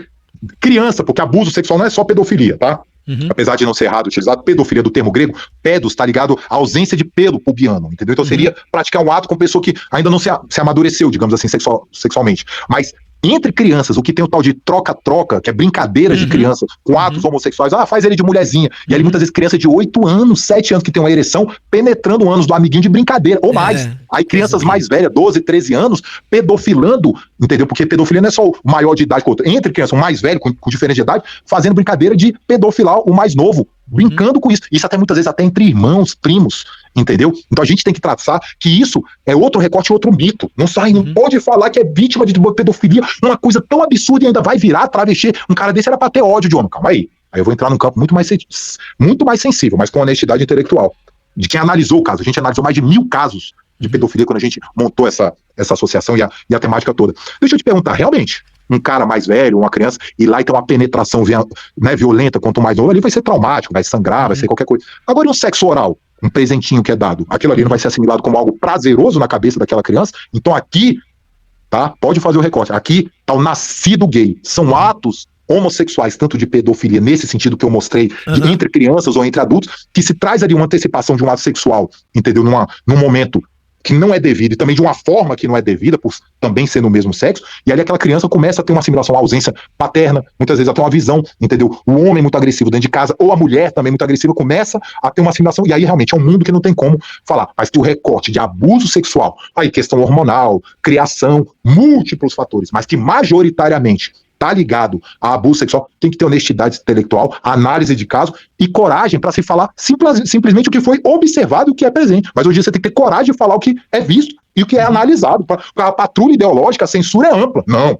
Entendeu? Se posa de intelectual, de acadêmico, liberdade de expressão, eles sempre se vendem, mas são os mais preconceituosos, não aceitam o debate e não se discute ideia. Já se parte por presencial, por ofensa pessoal e fica esse mito. Então, a gente tem que defender e ter essa liberdade, porque o camarada pode ir buscar apoio, ou a mulher, para se tornar gay, para se assumir, não sei o quê. Agora, existe até uma resolução historicamente que na época a gente combateu, e depois eu fui estudar para concurso, sabe, um pouco dessa temática, porque realmente é um saco aguentar esses fanáticos que vêm, quer xingar, usa aparelho estatal, né, ou de processo, não sei o quê. Então, assim, aí vai criando isso, ninguém age, e aí o cara que quer largar, então um mundo de pessoas querendo mudar de vida, largar esse comportamento antinatural, entendeu? E não pode ter um apoio psicológico. Não pode ter uma patrulha também lá do pastor, né? Que geralmente é mais os evangélicos, entendeu? Porque ainda um recorte, tá? Dentro do catolicismo, essa temática de comportamento homossexual é amplo no ambiente eclesiástico, entendeu? Várias pessoas que eu tive com sacerdotes, pessoas que largaram, tiveram contato, muitas vezes comportamentos homossexuais são incentivados nos bastidores da Igreja Católica, tá? Primeiro, historicamente, né? Papa já pôde se casar, não pôde mais por questão financeira, porque estava se distribuindo, estava se prejudicando o acúmulo material, os bens da igreja, então proibiram os padres. Então, muitas vezes em ambiente de seminário, muitas vezes existe práticas de indução, de sugestivação, na verdade, de você agir nas entrelinhas. Muitas vezes, eu conversei com muitas pessoas que abandonaram o ambiente eclesiástico na Igreja Católica, tinha reclusão, tinha toda essa questão de exclusão da sociedade, do padre, as freiras também, e botavam muitas vezes, não, olha que entra aqui no quarto aqui, pode dormir ali, que fulano de tal vai te acompanhar, sugestionando, entendeu, deixando entender, e a gente sabe, os casos de pedofilia dentro da Igreja Católica explodiram, e a causa homossexual pegou isso aí para realmente impor e tentar obter direitos e toda uma temática, entendeu, que ao invés de corrigir a situação, criaram, né, se aproveitando da situação. Então assim, o que a gente precisa, tá, é dar essa liberdade e mostrar. E aqui um outro ponto, sem entrar nessa questão estritamente que eu destrinchei aqui, em parte a questão homossexual, outro ponto, comportamentos homossexuais, isso tá? Independente. O que está se incentivando de orgias homossexuais entre héteros tá amplo. Agora o tal de heterossexual afeminado, tá? E se você for entrar na internet fazendo uma apologia que não, você pode ter trejeito, pode sentar no colo do teu amigo, você é hétero. Ou mais um outro que foi até no Pavinato, né, que ele se diz aí um homossexual de direita, enfim, ele defende umas casas legais, mas tem essa confusão, esse recorte aí.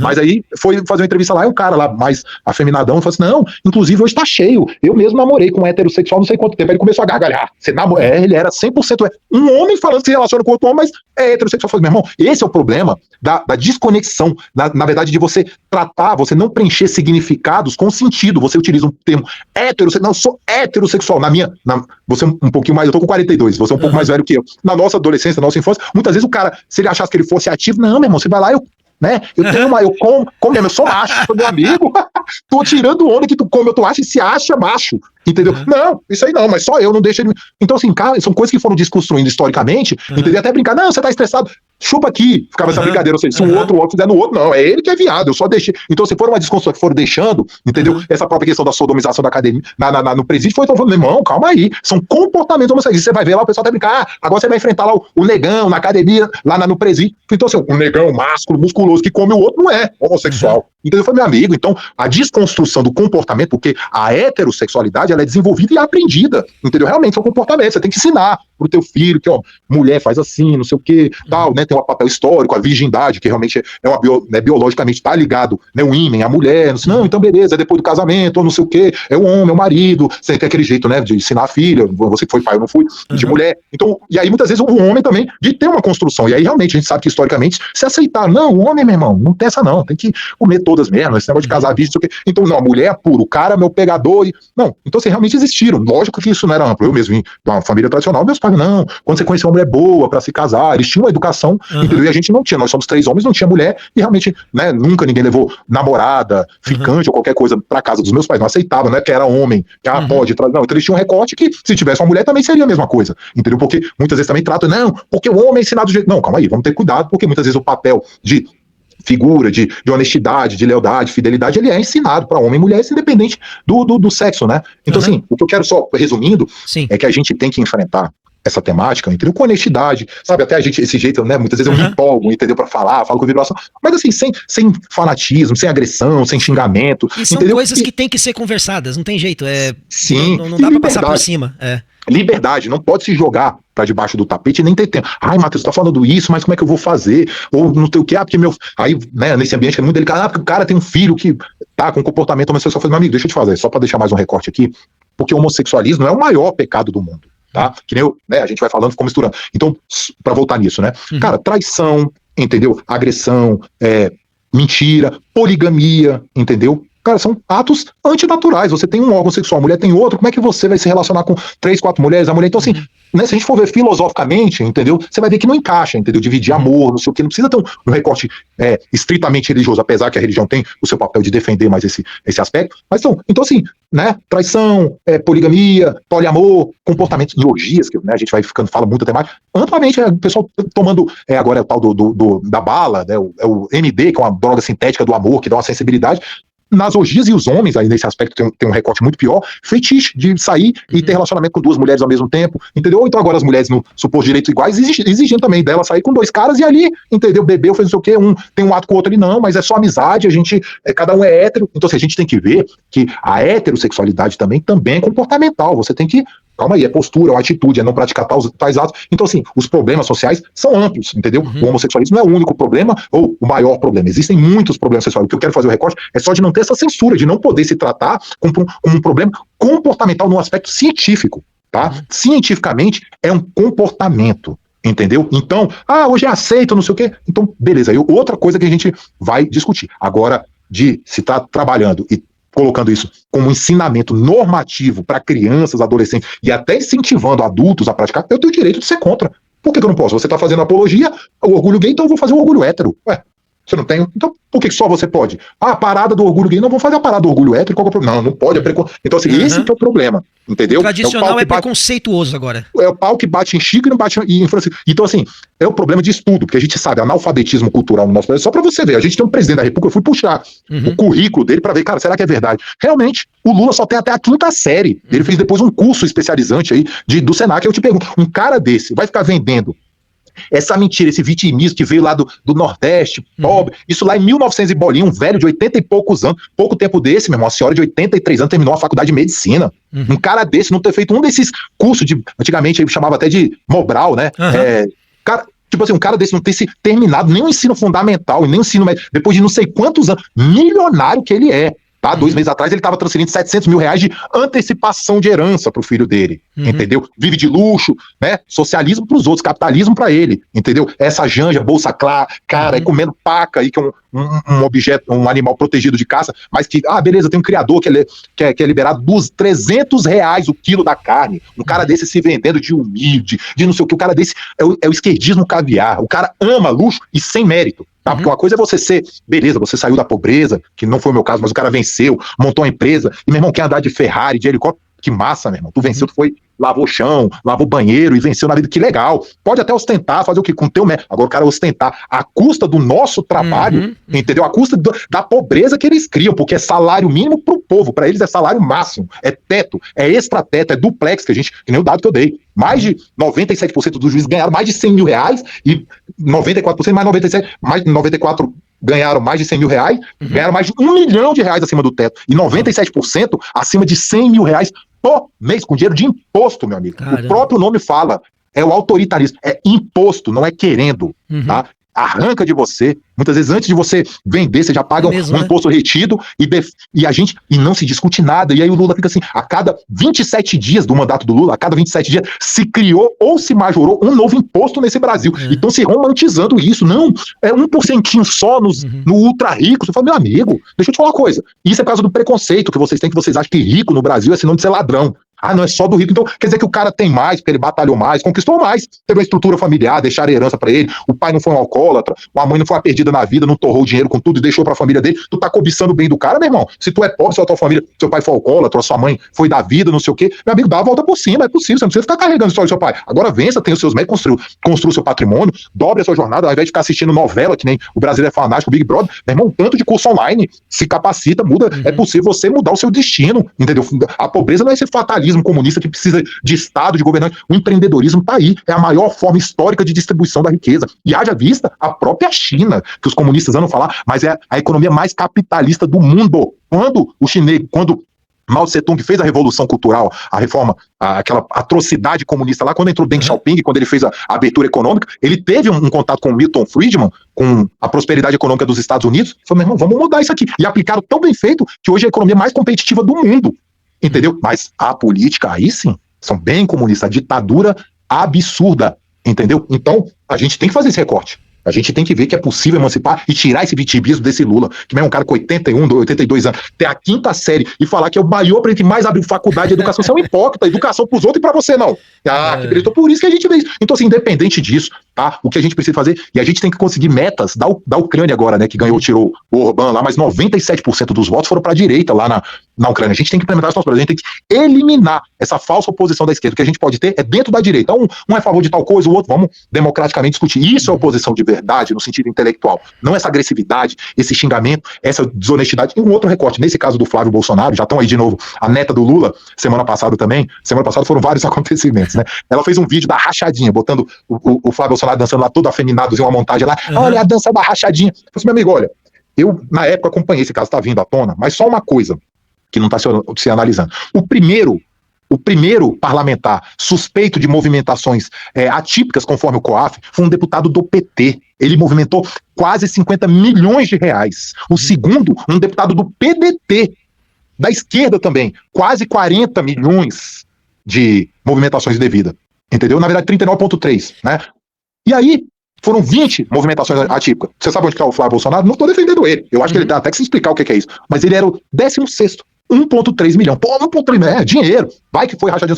Mas e lá em cima? Então tu quer pegar o ladrão de galinhas, né? Não que seja migalha isso, mas tu vai deixar passar 50 milhões pra estar com o olho em 1,3 e taxar o cara de rachadinha desse jeito, e o cara não consegue se posicionar. Então, por isso que eu falo, meu irmão, filosofia, da palavra grega, né? É o amor, a sabedoria, a sofia de sabedoria, né? O estudo da sabedoria. Então o cara tem que, antes de tudo bem, depois fala que o processo foi arquivado no teatro, mas fala assim, cara, um monte de petista fala, o Flávio Rachadinho. Meu amigo, calma aí, então, e o Rachadão? Vai deixar passar barato? Não, hoje eu vou ter com um grupo. Não, mas foi arquivado o processo lá com um cara de quase 50 milhões de reais, porque não tinha fundamentação, não comprovaram. Eu entendi. Então quase 50 milhões não foi comprovado movimentação atípica. Agora, o processo do Flávio também foi arquivado com 1,3, porque também não tem uma movimentação, então não vale a mesma regra. É porque não foi comprovado no de 50 milhões. Mas de 1,3 é porque foram atitudes, foram jogadas de bastidores que levaram ao arquivamento. Sinceramente, né, amigo? Então, assim, o que eu quero falar é que é uma desonestidade que, assim, e continua a mesma coisa. Lá em 2014, quando eu combati os mesmos argumentos, e é assim no mundo todo. No mundo todo, essa esquerda se tornou majoritária com esse tipo de pensamento, tá? E aí, o Lula também se gaba que foi o presidente que mais abriu universidades e institutos federais da história do Brasil. Para ele não, né? Ele não terminou nem a quinta série, pros outros, né? A educação é bom por solução do mundo, pros outros. Para ele é o ativismo, é o joguinho político, a malandragem, a enganação que ele chegou ao poder, né? E se deleitou com prazeres e carne de paca, viagem, diária de hotel, chegar diária de hotel, o contribuinte pagando de 35 mil reais, entendeu? Mas beleza. E aí eu falo assim, mas você sabe qual é o tipo de produção científica dessa nossa expansão científica do Lula? Você vai ver o tipo de tese, meu amigo, chega a ser vergonhoso, principalmente na área da saúde, né, que eles tentam trazer uma abordagem nessa questão de DSTs, que aí entra bastante a exploração da causa homossexual, que foi sempre ligada, e realmente existe um traço de maior incidência de contaminação de AIDS e doenças sexualmente transmissíveis no segmento LGBT, porque eles também querem proibir esse tipo de divulgação, mas ainda é científico, ainda tem um recorte. O tipo de causa. O beijo lésbico e as suas consequências no aspecto cultural. A profundidade. Você não viu? Teve até um ministro deles aí, quando até eles criticaram no kit gay lá na época. Um dos ministros da época lá, dos secretários executivos do Ministério da Educação, rindo no aparelho. E quando a gente foi montar a cartilha do kit gay, a coisa que a gente mais ficou discutindo, a gente ficou horas, porque queria se saber a dimensão e o aspecto da profundidade da língua no beijo lésbico. Isso vira tese de mestrado e doutorado. Ora, meu amigo, por isso que a gente é a República dos Bananas. Enquanto se discutindo nanotecnologia, inteligência artificial, bateria de sódio substituindo o lítio, o lítio nas baterias, a gente está discutindo a profundidade do... Então é isso, olha aí, a República dos Bananas, o tanto de mestres e doutores que nós temos hoje, a expansão do conhecimento e esse analfabetismo cultural implantado, entendeu? Que ao invés de se estar aprendendo matemática, física, química, história, entendeu? Português, conjugar, verbo, um sujeito, um predicado, está se aprendendo, meu irmão, a, né, ensinar as crianças a virar homossexual. Fala, meu amigo, puxa vida, entendeu? Então fala assim, é uma coisa que assim, realmente a gente ocupa os últimos lugares mundiais do PISA, né, de análise de escolaridade, como é que chama? Ele chamou tem esse concurso internacional, Olimpíadas da Matemática, não sei o que, no mundo. Brasil, meu amigo, nem. Então, por quê? Porque olha só o que esses caras fizeram, desconstruíram a ciência e esse aspecto nobre, né, de esse ativismo que está discutindo essas coisas banais acima de tudo, irrelevantes e anticientíficas, porque não é só questão de,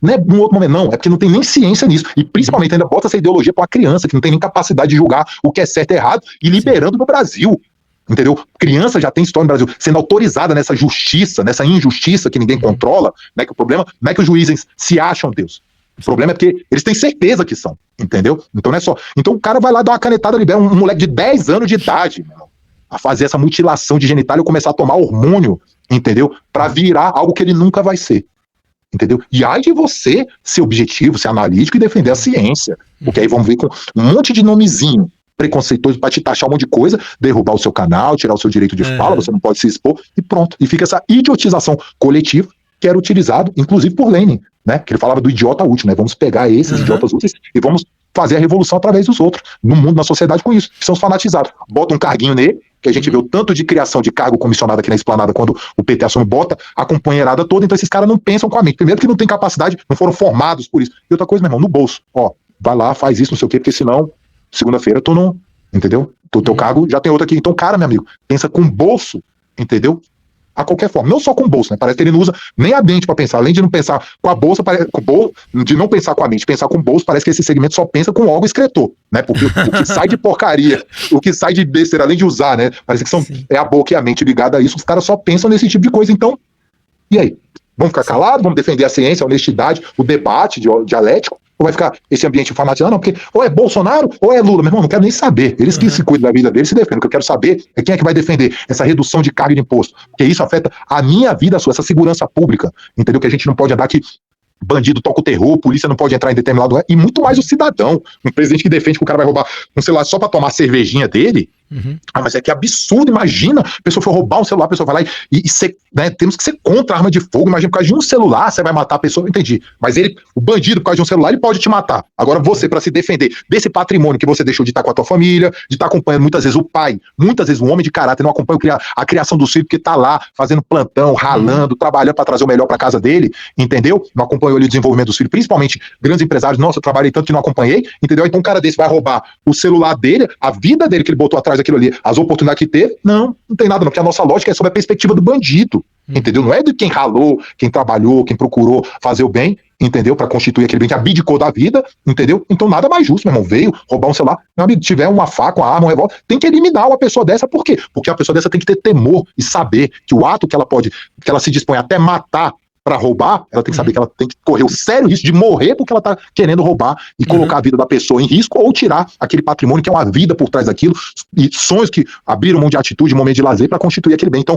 ai, mas meu Deus, isso é um materialismo absurdo, botar uma vida, um bem material acima de uma vida. Realmente, porque o bem material tem uma vida por trás, porque esse negócio de bens não são necessariamente, de uma forma inevitável, fruto de roubo, de corrupção. Isso aí no ambiente político ou qualquer outra coisa. Mas você ficar generalizando tudo isso e taxando a riqueza como uma forma absurda, a riqueza tem que ser demonstrar de virtude, de trabalho, entendeu? De dedicação, né? Esse sonho americano era justamente isso, a pessoa poder trabalhar e ser remunerado, e não você trabalhar quase 6 meses do ano, são 5 meses e pouco, para pagar imposto. Pois é. Entendeu? E ficar falando que isso é por causa de Bolsa Família, que eu até falo. A temática agora, não vamos cair nesse sal de ficar discutindo Bolsa Família. A gente tem que discutir R$600, o cara tá deixando de trabalhar. Eu tenho até uma proposta lá que eu propus, uma solução da gente obrigar. Tem um vídeo e eu botei até uma petição pra gente, um projeto de lei, pra gente obrigar quem receber Bolsa Família, eu chamei até da solução do Bolsa Família aí. Quem receber Bolsa Família ser obrigado a se inscrever num curso online de qualificação, entendeu? E também uma solução para a gente ter uma mão de obra mais barata do que a China. Quem contratar, o empresário que contratar uma pessoa com Bolsa Família, ela vai ter a redução proporcional do salário mínimo, tão somente tendo que completar aquele salário. Então, se o salário mínimo é 1.617, se a pessoa ganha ali 600, dependendo dos filhos ali, 750, 800 reais, o empresário vai só completar aquele valor do mínimo, então a gente vai ter uma mão de obra mais barata do mundo, chega a ser 30% menor do que a mão de obra chinesa, então a gente incentiva essas pessoas a trabalhar e o empresário a investir nessas pessoas. Contrate uma pessoa com Bolsa Família, que vai ser mais barato do que um outro que você vai estar pagando um salário mínimo, entendeu? Então faz uma transição, a gente coloca essas pessoas a trabalhar, coloca para se qualificar e depois bota um período de transição para ir tirando isso. Muito bom. Doutor Matheus Sattler, rapaz, você é rajada de fogo, hein? O negócio é pauleira. Bom, a gente tá aqui já 2h30, na verdade, vou passar aqui pra finalizar essa live, mas digo de antemão que provavelmente a gente vai acabar se encontrando mais algumas vezes, né? Vamos ver aí, até porque pode ser que novas atualizações aí ocorram e você possa vir também trazer pra gente isso, uma vez que você também tá lá no olho do furacão, né? Você tá praticamente aí numa situação privilegiada aí em relação a nós e pode nos falar de coisas que são fatos, porque de fake a internet tá cheia, né? Hoje em dia, principalmente. Então, deixa eu te falar uma coisa. Muito obrigado, tá? Por ter aceitado o convite. Muito obrigado por participar lá também do nosso grupo de WhatsApp. Pode fazer suas postagens lá. A gente não tem problema com quem posta nada relacionado, inclusive, a essas coisas que afetam a todos nós. Então, você é muito bem-vindo. E que Deus abençoe, cara, a sua jornada. Que Deus te fortaleça, te dê saúde, te dê sabedoria, te dê entendimento. Não permita que você se perca aí no seu propósito, como a gente sabe que muitos se perderam. Uma pena, porque eram pessoas de valor que tinham uma alta probabilidade de darem muito certo, mas a gente sabe, cara, as coisas desse mundo, né, os prazeres, aquela coisa que fala... As oportunidades, às vezes acaba dando uma guinada mesmo na mente das pessoas. Então assim, a minha oração é para que você se mantenha aí firme nos seus propósitos, que Deus te dê toda a unção que você precisa, que Deus te dê garra, força, e cara, obrigado por ser essa pessoa que você tá sendo, um cara super energia pura, pra frentão, e é assim que a gente vai chegar lá. Eu sempre falo, pessoal, aqui o segredo é a gente procurar aprender pra nos tornarmos a nossa melhor versão. Então você tá se tornando a sua melhor versão, eu também tô procurando fazer a mesma coisa, e todos que têm participado aqui do nosso trabalho no canal A Chave da Ciência. Então, meu irmão, um forte abraço pra você, vou deixar esse momento, uma pergunta final pra você responder, e aí você pode fazer suas considerações finais também. Vou encerrar aqui dessa forma. Uma sociedade, Dr. Matheus Sattler, que delega ao Estado o poder de definir quais crenças e opiniões são criminosas, está mais próxima da justiça ou do totalitarismo? Olha, primeiro, né, vamos desmistificar esse feitiço histórico da esquerda do que é Estado. Estado, de uma forma resumida, mas não desonesta, são funcionários públicos e políticos com uso da força para arrecadar através de imposto e não querendo, e punir conforme os ideais. Então a gente tem que tomar muito cuidado. O Estado, isso aqui, meu amigo, você está falando o quê? Um pouquinho mais de imposto é para financiar realmente uma causa social ou para continuar pagando as lagostas supremas, né? Que o jantar deles, as recepções é na base disso. Viagens de classe executiva, auxílio iPhone, auxílio terno, entendeu? Então vamos parar com esse falseamento, né? Então o Estado, o que a gente tem que tomar cuidado é que realmente a tendência, o Estado tem que ser o mínimo possível como objetivo. A gente tem que ter esse ideal, entendeu? Segurança pública, necessidade, porque você não vai viver cuidando do trabalho, cuidando da segurança do bandido que está rodando, mas também a segurança particular. A gente defender, eu acredito que, não até como ideal, o objeto em si só, né? A arma de fogo assusta, ou a gente vê a forma como é utilizado, mas é um objeto inanimado, no caso é um objeto sem vontade, como a faca por si só, pode ser letal, entendeu? Como uma arma, entendeu? Agora, a necessidade das pessoas terem acesso a poderem ter a autodefesa, terem um elemento surpresa, o bandido saber que se ele for entrar na casa da pessoa, ele vai ter o sério risco, a certeza de ser eliminado. Então, na parte da educação, e defender a educação domiciliar, principalmente os pais terem acesso, poder educar os seus filhos, matemática, ciência, os valores têm que vir dentro de casa e não essa ideologização. E saúde, um recorte também, porque a saúde é um pouco complexa, a gente pode ser vítima, um acidente de trânsito, você tá andando tranquilo, vê um fanático, um bêbado, vai lá, te atropela, entendeu? Tem uma estrutura mínima de saúde, não esse sistema único de saúde que não é, né? Na verdade, o sistema único de doença, né? Mais de 90% da verba do SUS é gasto, entendeu? Nos últimos 8 anos de vida da população. É de doença, só se trata de doença. Você não vai no sistema de saúde para pegar uma vitamina D, um complexo de vitamina, um suplemento, um whey protein para cuidar da sua saúde. Mas para a doença, que é muito mais cara, exames, aparelhos, então é um aparato. Então esse Estado tem que ser combatido, entendeu? Mudar essa mentalidade. E sempre limitar, voltando para essa temática.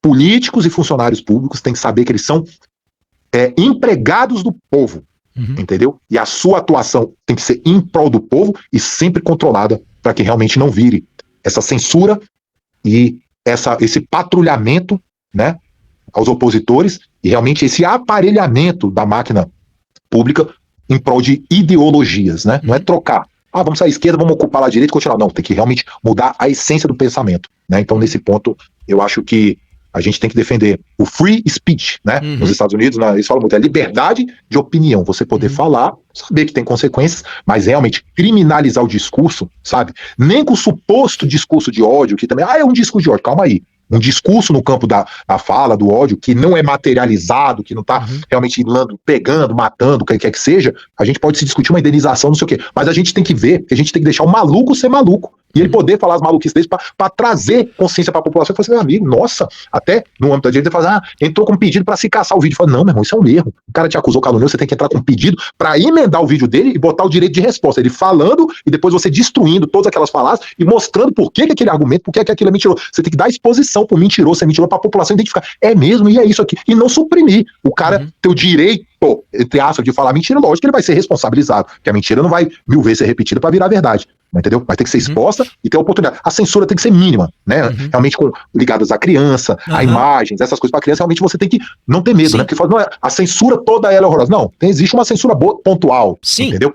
Então a gente tem para pessoas que não têm nem condições, né, de poder argumentar, porque elas não têm essa capacidade ainda desenvolvida, mas o restante que é adulto é uma coisa ridícula. Ficar podando as pessoas. Essa simplicidade, essa delegação exacerbada de direito e de função do representante, entendeu? Que o cara vira um deus mesmo, um superpoder de deputado, super de senador que ele delegou. Isso a gente tem que mudar, a gente tem que caminhar cada vez mais para uma democracia direta, a população realmente tendo direito de voto em projeto de lei, em tudo, e não essa representação demasiada que a gente vê, entendeu? Um ambiente extremamente, que eu falo, cara, ambiente político, graças a Deus, entendeu? Eu quero me livrar, eu entrei nessa causa, mas, entendeu? Por um certo lado, eu não vou falar que graças a Deus que eu não entrei por questão de injustiça, mas hoje, você vai ser candidato ou não. Eu quero ter poder de influência por fora. Ao invés de eu ter direito a um voto lá mais um, não. Eu quero ter direito a 20, 30, a formar opinião, entendeu? Influenciar e realmente botar a população para poder a gente ser maioria e cobrar desses caras um posicionamento honesto. Eu acredito que o meu poder de influência é muito maior de formar opinião do que sendo mais um lá e entrando naquele ambiente lá que, meu amigo, uma disputa, uma inveja, um querendo aparecer mais com o outro, pensando que se o outro apareceu, não ganha na próxima. Então, assim, muito reducionista, muito simplório a atuação, né? E só pra gente finalizar e caminhar nas considerações, quero chamar a atenção que nesse projeto da falsa misoginia, eu também estou com dificuldade de, que eu falei, né? Eles estão limitando a nossa publicação, mas a gente criou uma vaquinha, entendeu? No site Vaquinha, entendeu? pra gente arrecadar, é um projeto que a gente tem aqui juntando advogados, pra gente fazer uma abordagem de todos os 513 deputados sobre a falsa misoginia, mostrando que como cada um vai se posicionar sobre esse projeto e mostrar a desonestidade intelectual e a ignorância, que vocês vão ficar assustados que vota lá, nem sabe que tá votando, nem o conteúdo é de ouvir dizer, não tá nem lá na lei. E a gente precisa, então, nosso projeto é colocar advogados lá para fazer essa abordagem jurídica e mostrar para a população, para a gente combater e evitar que mais uma aberração dessa vire lei, porque já tem tantas outras que a gente tem que reformar e retirar, pelo menos essa a gente evitar. Então, você entrando, podendo apoiar lá o nosso projeto, a gente tem uma arrecadação, ou você não, eu tenho como ajudar, beleza, entendeu? A gente vai ser transparente, ninguém... Depois manda o link lá para mim no grupo, ou no meu particular, que eu coloco o pessoal também. Porque a gente vai ter esse custo, né? Honorários, deslocamento, tudo mais, então existe um custo, né? Mas também você pode somar atuando, né? A gente não quer entrevistar, quero segurar a câmera, eu quero fazer. Manda mensagem, vamos somar. O que a gente precisa é ver que a gente tem que deixar de ser passivo, ficar simplesmente. Quantos profissionais? Meu Deus, que absurdo, até isso agora. Eu falo assim, meu amigo, vem cá. Muitas vezes, já ouvi isso na boca de promotor, que digamos assim, tem essa papel. O cara vai lá e dá a canetada, vai lá e move, age contra o cara.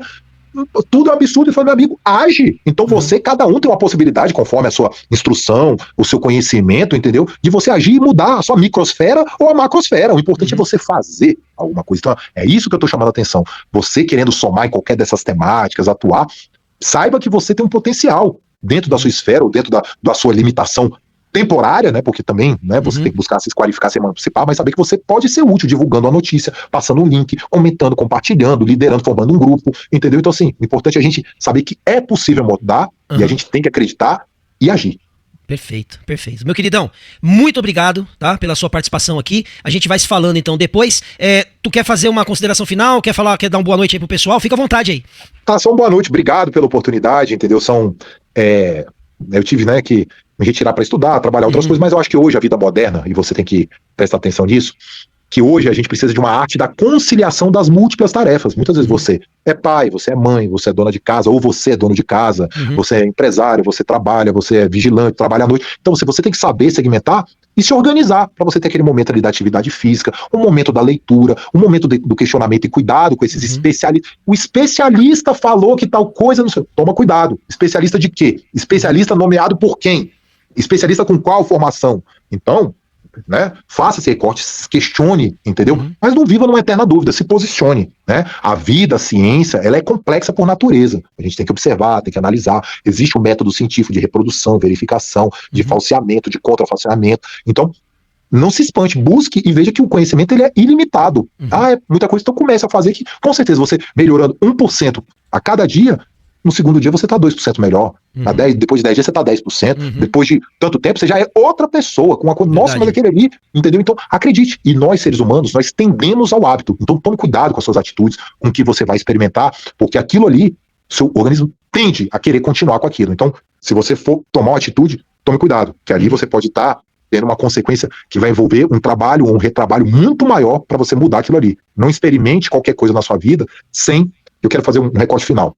Uma vez eu aprendi que o tolo é aquele que despreza o conhecimento, né? Ele não aprende nem com os próprios erros. O inteligente é aquele que faz parte da vida, mas ele aprende, errar é humano, mas ele aprende para não continuar errando. E o sábio é aquele que olha o erro do outro e não assimila para a própria vida, entendeu? Então escolha na sua vida, entendeu? Jamais seja burro. Entendeu? Jamais seja tolo de não aprender com os seus próprios erros. Seja inteligente, que é a regra da vida. A gente tem que aprender com os nossos próprios erros, entendeu? Faz parte. Né? Não ouse se posicionar e arriscar. Um posicionamento errado que você se emancipa é melhor do que um posicionamento covarde e duvidoso, que você não se posiciona com medo de errar. Agora, busque com excelência, leia, estude, escute as pessoas mais velhas, para você não errar com erros que sempre existiram, sempre vão existir, mas não precisa existir na sua vida. Você pode aprender com o erro do outro e seguir um caminho muito melhor. É mais difícil, você sabe, mas a gente tem que buscar isso. Maravilha. Muito bom. Galera, obrigado aí pela sua audiência, que Deus abençoe a vida de todos vocês, muita prosperidade, muita saúde, muita paz aí pra você, pra sua família, e como eu sempre me despeço aqui da galera, nem me viu, que o meu nome é tchau!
pensa nisso e comenta aí.